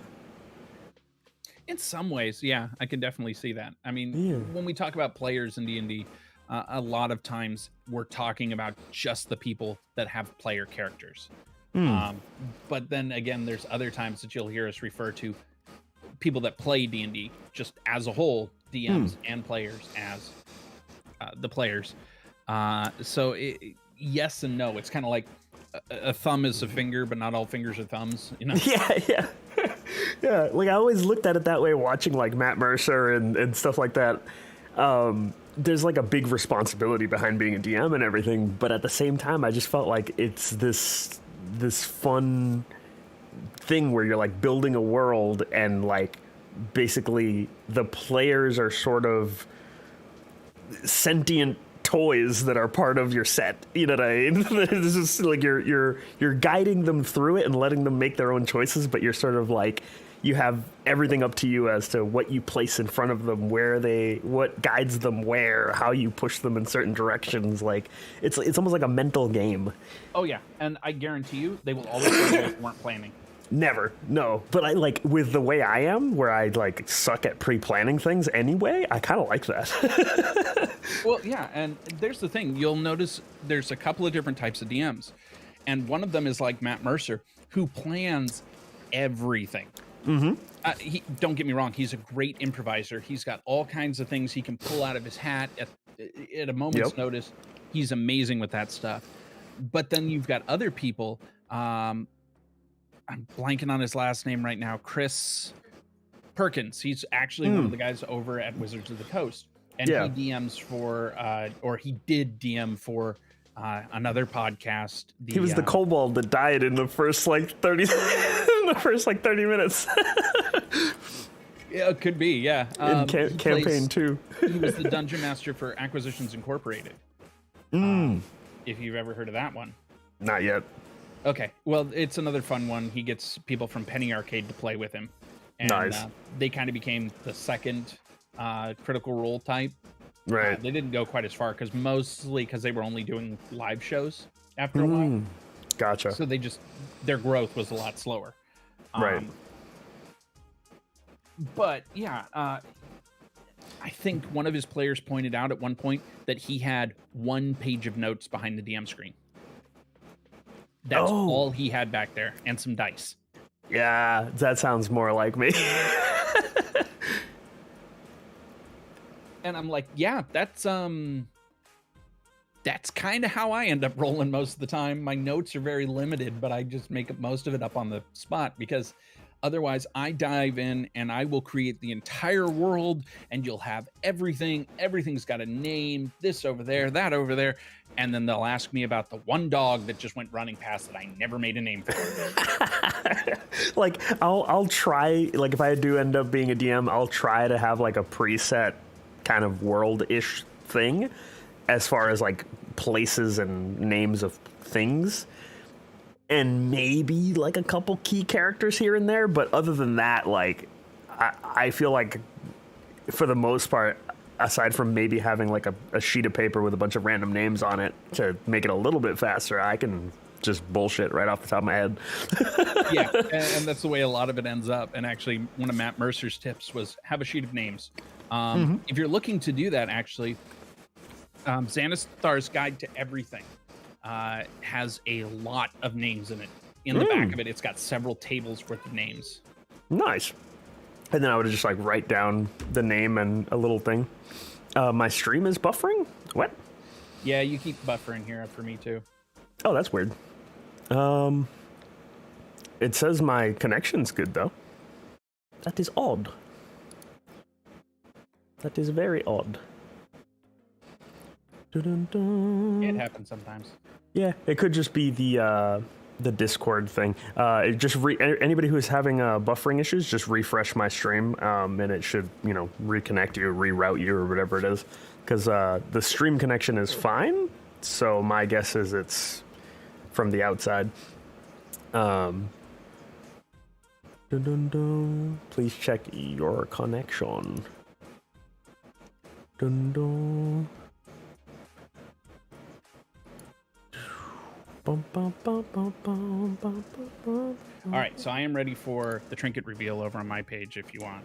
Yes, I'm heading that way now. I'm just double checking on my channel. Yeah, I think Twitch is having a bit of an issue because I do see the buffer on my end. There we go. Yeah, you refresh and it should fix it for you guys. Yeah, there's some thunderstorms and things going on. So. Dun, dun, dun. Yeah, we got a pretty gnarly storm coming in this way. Yes, the ISPs are getting wrecked. All right, yeah, I'm not sure exactly where you're at. Just state-wise. I am ready for... Oh, I'm in Massachusetts. Oh, Massachusetts. Okay, you're not too far from us. We're in upstate New York. Oh, yeah. There we go. We'll have to meet up sometime at PAX or something. And then, I've only been to PAX once, surprisingly. It's a lot of fun. Yeah, I went there with like one of the sponsors I had early on TikTok. They brought me to PAX. One of these days. And I remember seeing the DnD side, like as I was walking around in PAX, I was like, damn, there's a lot of people. The dice, the tables. Oh, if you ever go over and see like Wormwood stuff. Yeah. Oh, I trust me, I'm already drooling over Wormwood stuff, fucking watching Critical Role all the time. Oh, yeah. And my wife and I were actually having a discussion about that the other day. There were two companies, and I think it was definitely Wormwood, and there was another one that started off at about the same time of them and seemed to be delivering about the same quality. And I think it was Elderwood Academy. And somehow, and I don't know where the connection got made, but then somehow Wormwood made the connection with Critical Role, and they both took off together. Yeah, just boom. Yeah, and... so Wormwood started sponsoring Critical Role with things, even while they were still a small company. Yeah. And Critical Role was still under Geek and Sundry. Geek and Sundry, yeah. And then they both took off together, and they have both done amazing because of it. Yep, I'm actually watching Campaign 1 now because I started with Campaign 2, and partway through there I do remember seeing like the first Wormwood mention, and I was like, oh, interesting. Well, yeah, like their whole table for Campaign 2 is from Wormwood. Yeah, when they got the cool table. Oh, yeah. Mm-hmm. I've only watched the first couple episodes of Campaign 2, and I haven't watched any of Campaign 3, but I've watched a good portion of Campaign 1. I want to finish that first before I move on. Yeah. It's just finding the time. My thing was I wasn't like a long-form content type of watcher, but I got dragged in by short-form clips that were giving me bits and pieces of Campaign 2's story.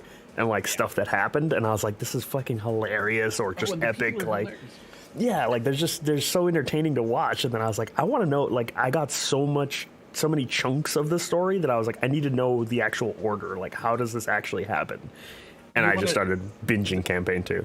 Oh, yeah. And in Campaign 1, I think it happens fairly early on, but Grog gets a certain weapon, and his relationship with that thing is, yeah. It's hilarious. No spoilers for them, but yeah, I saw that part. It's hilarious. Oh, my God. And then after that, he just keeps asking everybody about it every time they get something. Yeah. I haven't made it much further than that, I don't think, but it was just hilarious, and I'm going, I love this. Oh my God. And fucking Taliesin set him up. Oh, yeah. They're like, why would you do that? He's like, it's fun. I want to see the chaos. I think some of their best material came like shortly after you could tell they got comfortable with being on the cameras and stuff and just keep playing. But before the real pressure of it started getting applied later on in the season. Yeah. Well, either way, like it became a thing where like they started having fun after, in my opinion, I feel like it was after a certain character left. Like things got a little more laid back, and then they got gradually more organized. Because Campaign 2, I remember, was very like when Matt's describing something, they don't interrupt as often. Like it became very structured, but still like fun. And then campaign 1 is all tons of fun and everything, but sometimes they all start talking at once and stuff, and like Matt's in the middle of describing something and I'm like, shut up, you motherfuckers. Yeah. No, they did a lot of table talk over top of each other, and that's realistic to an actual D&D game in person. So Right. okay, got to give them credit there. Yeah. But yeah, I think with 2, from the limited amount I've seen, yeah, I definitely agree with that. They Yeah. got a lot more organized. They got more behaved. And I think it was partly becoming their own company and setting their own standards and stuff like Right. that they said, okay, we got to draw some of the lines here. Yeah, and also like they were still having their conversations. It's not like they, like started overly scripting themselves or anything, because you could see them talking, but they got way better audio control. So I could literally see when they were turning microphones down and things. Like there was somebody in the background just controlling everybody's microphones for who is in focus and who's talking. I heard a behind the scenes thing for that too. And apparently they've got a guy literally sitting there controlling like 8 different microphones, and he has a finger on each slider. And he's just like, And I'm like, holy cow, I don't think I could keep that straight, but I'm glad they've got somebody that can do it. Yeah, because sometimes I could see them live. Like I would be watching live on Twitch and I could see them crack up laughing and stuff while Matt's describing something, and I would literally feel the laughter like get pushed under his voice perfectly. And I was like, wow, they're good. Well, it helps when you have a dedicated sound guy. Yeah, exactly. Oh, man. But anyway, I sent you a link to my feed there. Yes, And- I am looking at it right now. All right, I've got it, and I am going to go ahead, switch my screen over to that. That's straight, but and I am going to they've play got somebody that can- what is going to be the 7th trinket revealed. So you got a few days yet for it. Yep, I think I'm about 10, 15 seconds behind. You're taking a swig of your mug. All right, but I'll go ahead and start playing it. Sweet. Perfectly. Well, it helps when you got a dedicated sound guy. Dedicated sound guy. Oh, man. But anyway, I sent you a link to my feed there. Yes, I am looking at it right now. All right, I've got it, and I am going to go ahead, switch my screen over to that. And I am going to play what is going to be the 7th trinket revealed. So you got a few days yet for it. Yep, I think I'm about 10, 15 seconds behind. You're taking a swig of your mug. There we go. All right, but I'll go ahead and start playing it. The dice foretell of another trinket coming your way, and this time it's number Dedicated sound 99. guy. And number 99 is a dark blue scarf that gets lighter in shade the higher the altitude of the wearer. Let's call this one the Runaway. This item was originally created by a wizard of questionable intent. This wizard had retreated to the top of a mountain in order to conduct his research away from the rest of these prying mortals. Fueled by his hate and disdain of the morality of others, he started creating sentient items to do his bidding. Initially, these items were simple things to help him conduct research and do daily tasks, so he didn't have to think about it. But later, fueled by his hatred, they started to take on a more sinister air. This item in particular saw its master's desires and decided it was better to just run away. Should the party ever start venturing closer to the wizard's home, the scarf begins to feel tad tight around the wearer's neck, growing tighter and tighter until eventually suffocating its bearer because it doesn't want to return home. Oh no. Oh no.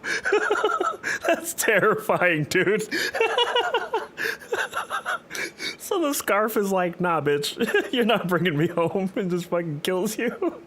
The awesome part here was listening to you in delay. Just, I've already stopped the video and I'm just hearing, oh no, across Discord.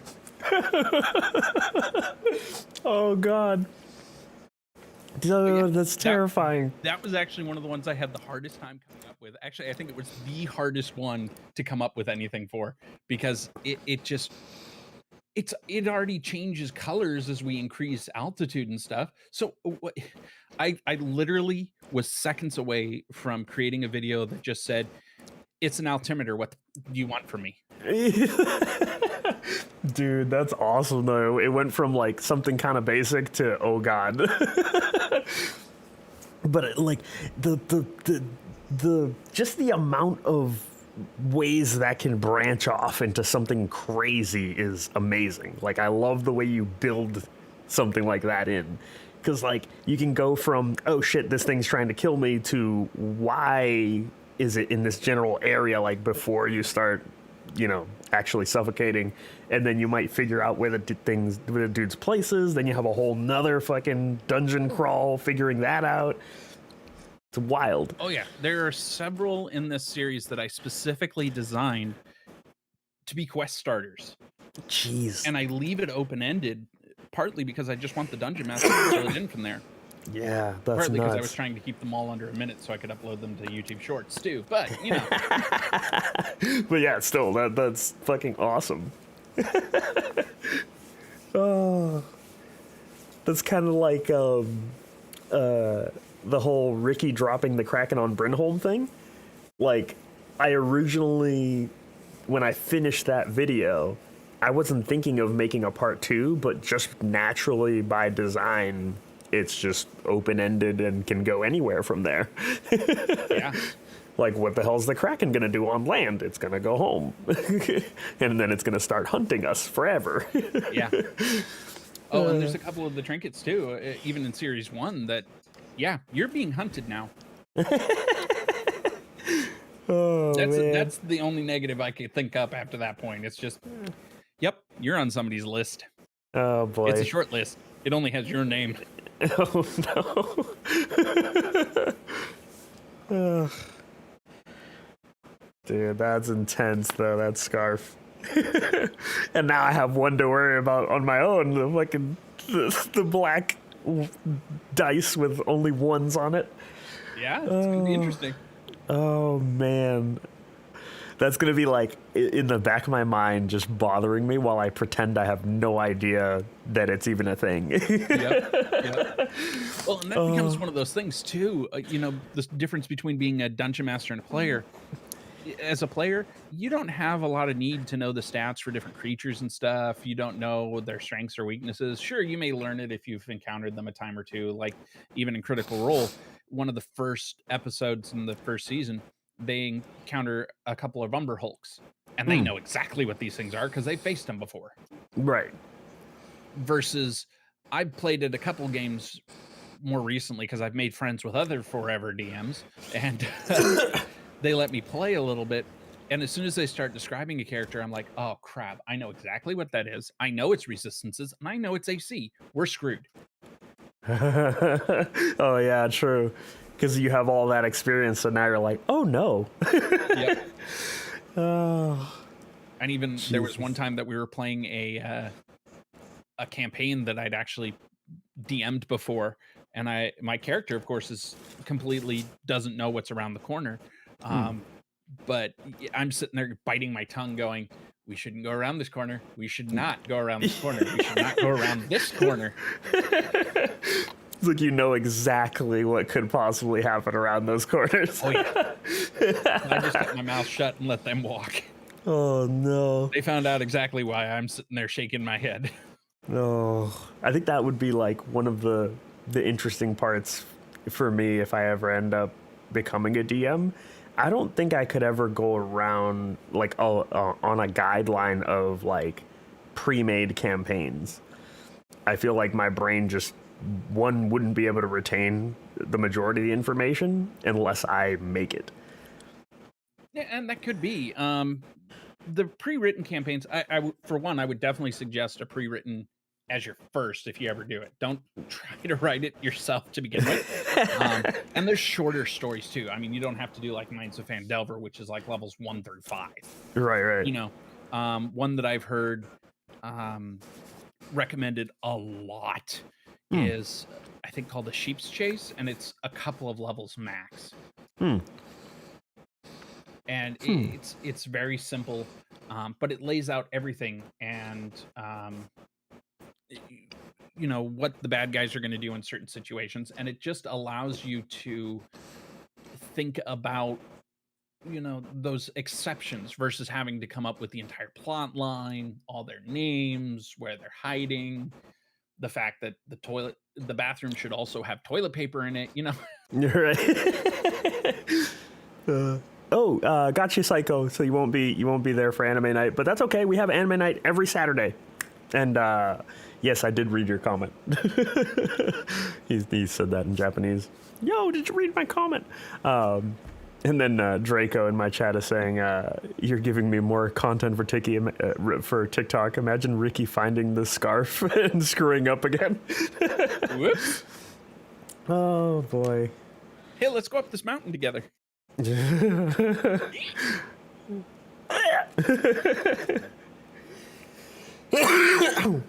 like, "Oh, the air's just thin up here. You need to quit being a bitch." I don't know about that.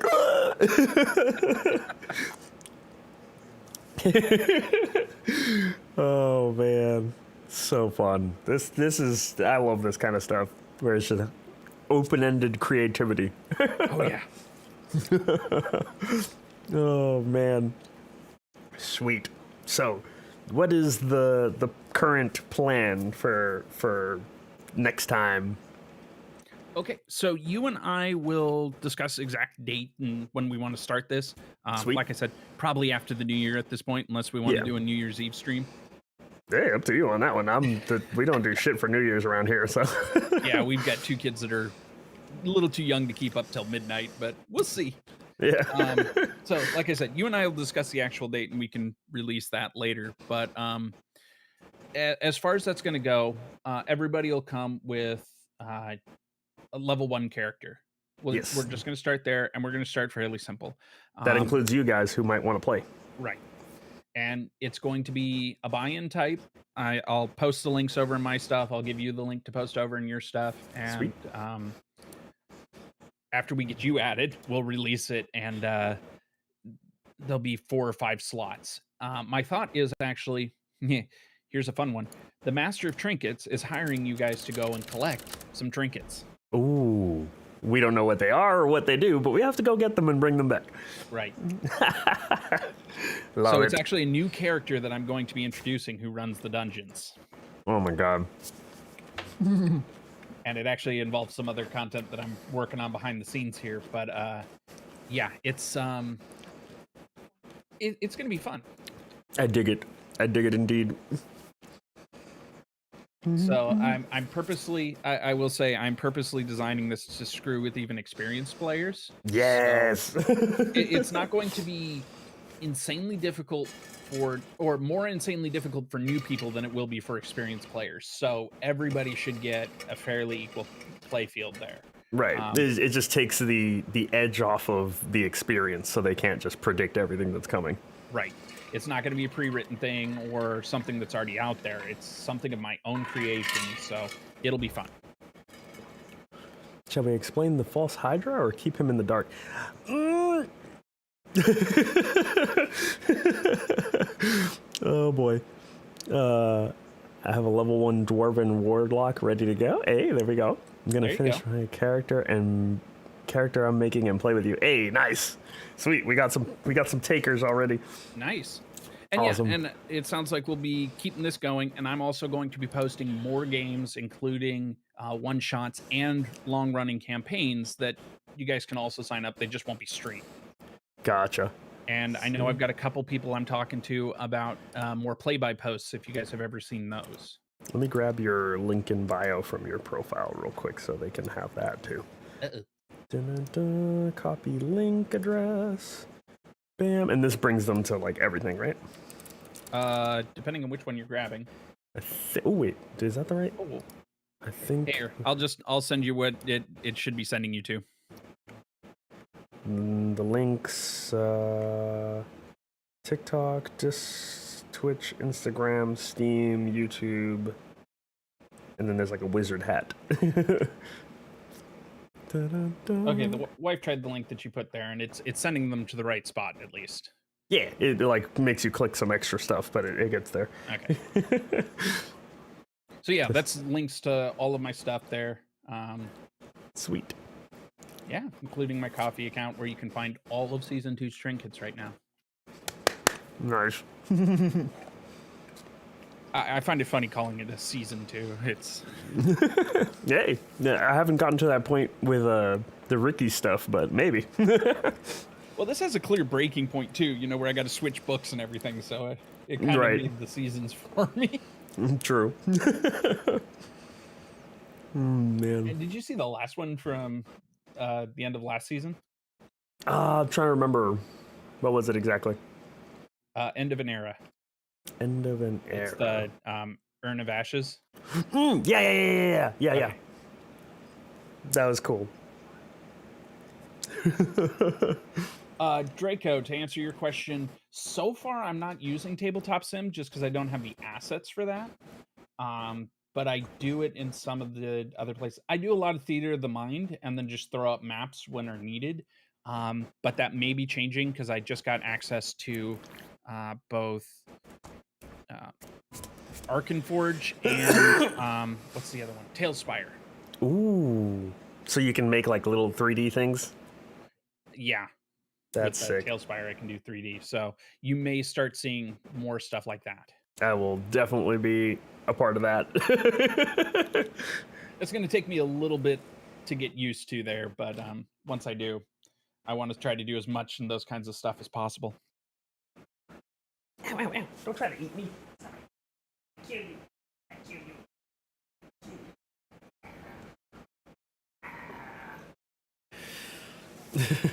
Oh, my wife wants to see your ferrets now. I'll have to show her some of your videos from that. Oh, the ferrets? Well, I have my cat behind me right now.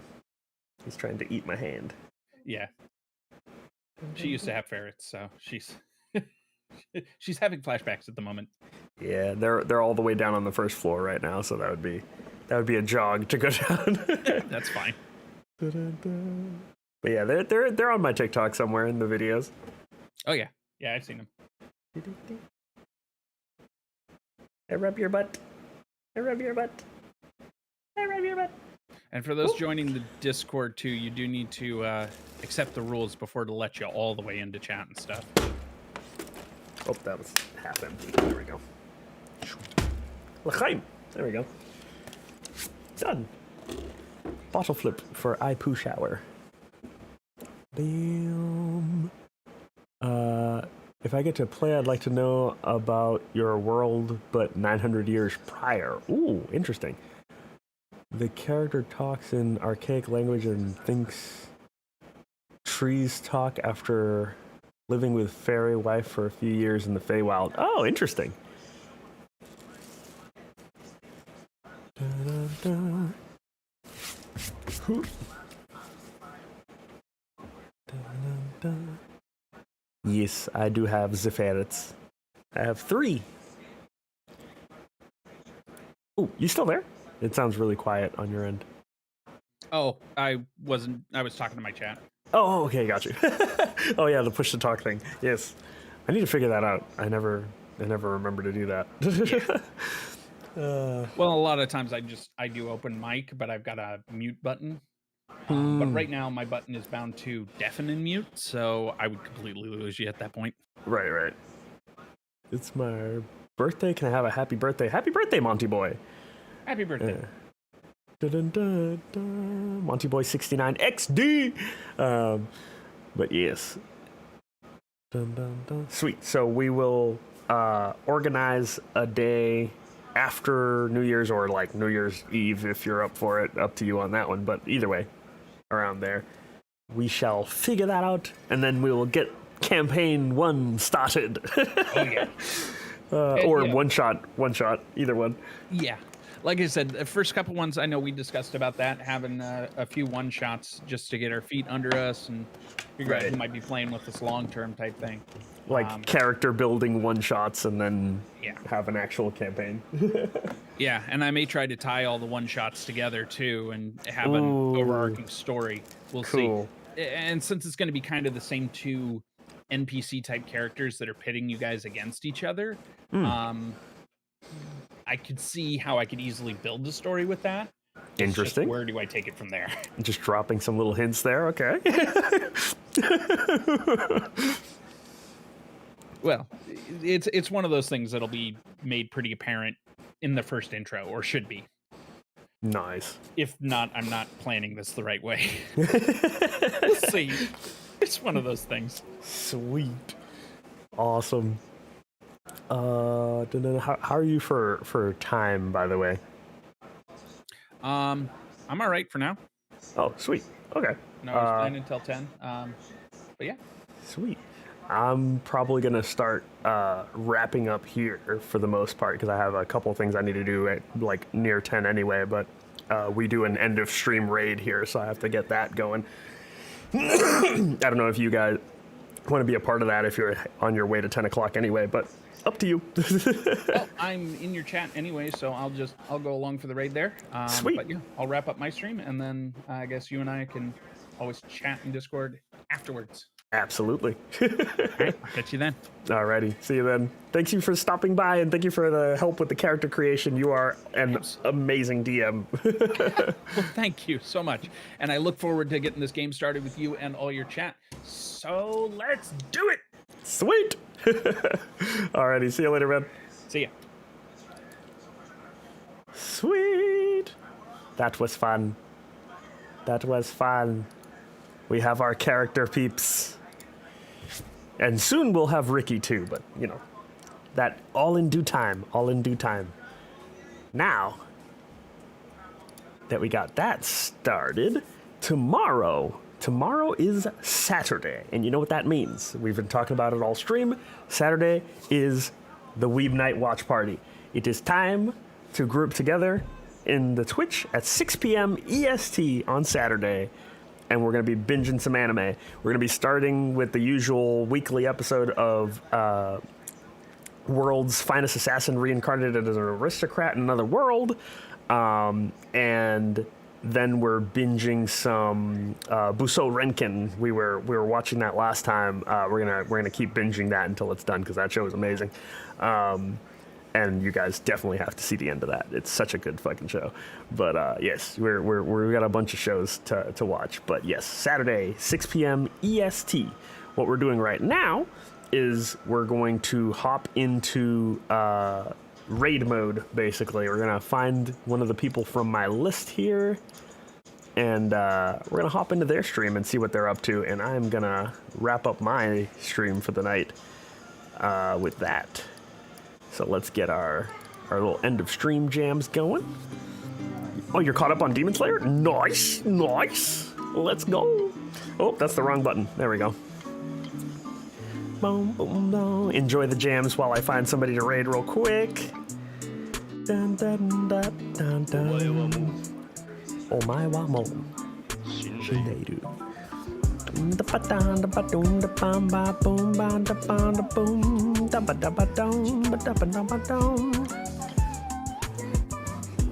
Let's pop in.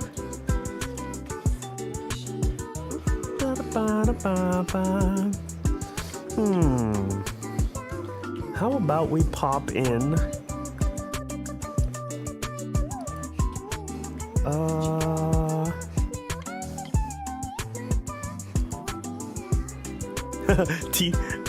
T-Tone is playing Five Nights at Freddy's. T-Tone is a hilarious dude from TikTok. If you haven't met him yet, just wait. One of the funniest people on TikTok that I know. And then they're terrified of jump scares, so this is amazing to watch them play horror games. They yell so much ridiculous shit. But let's go pop in on T-Tone real quick. The T-Tone HD, Control C. Raid. Oh wait, no, slash raid. /raid. T-Tone HD. Let's do.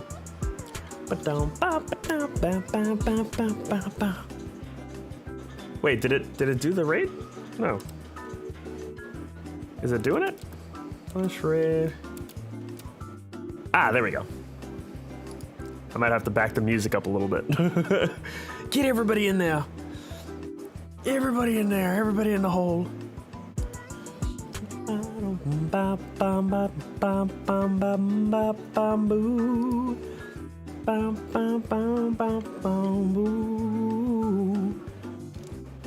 Fucking love having this song as my end of stream song. Yes. Alrighty, fam. Show some hype for T-Tone HD. And have a good night. Raiden Photos out with a mouthful of cookies. Peace.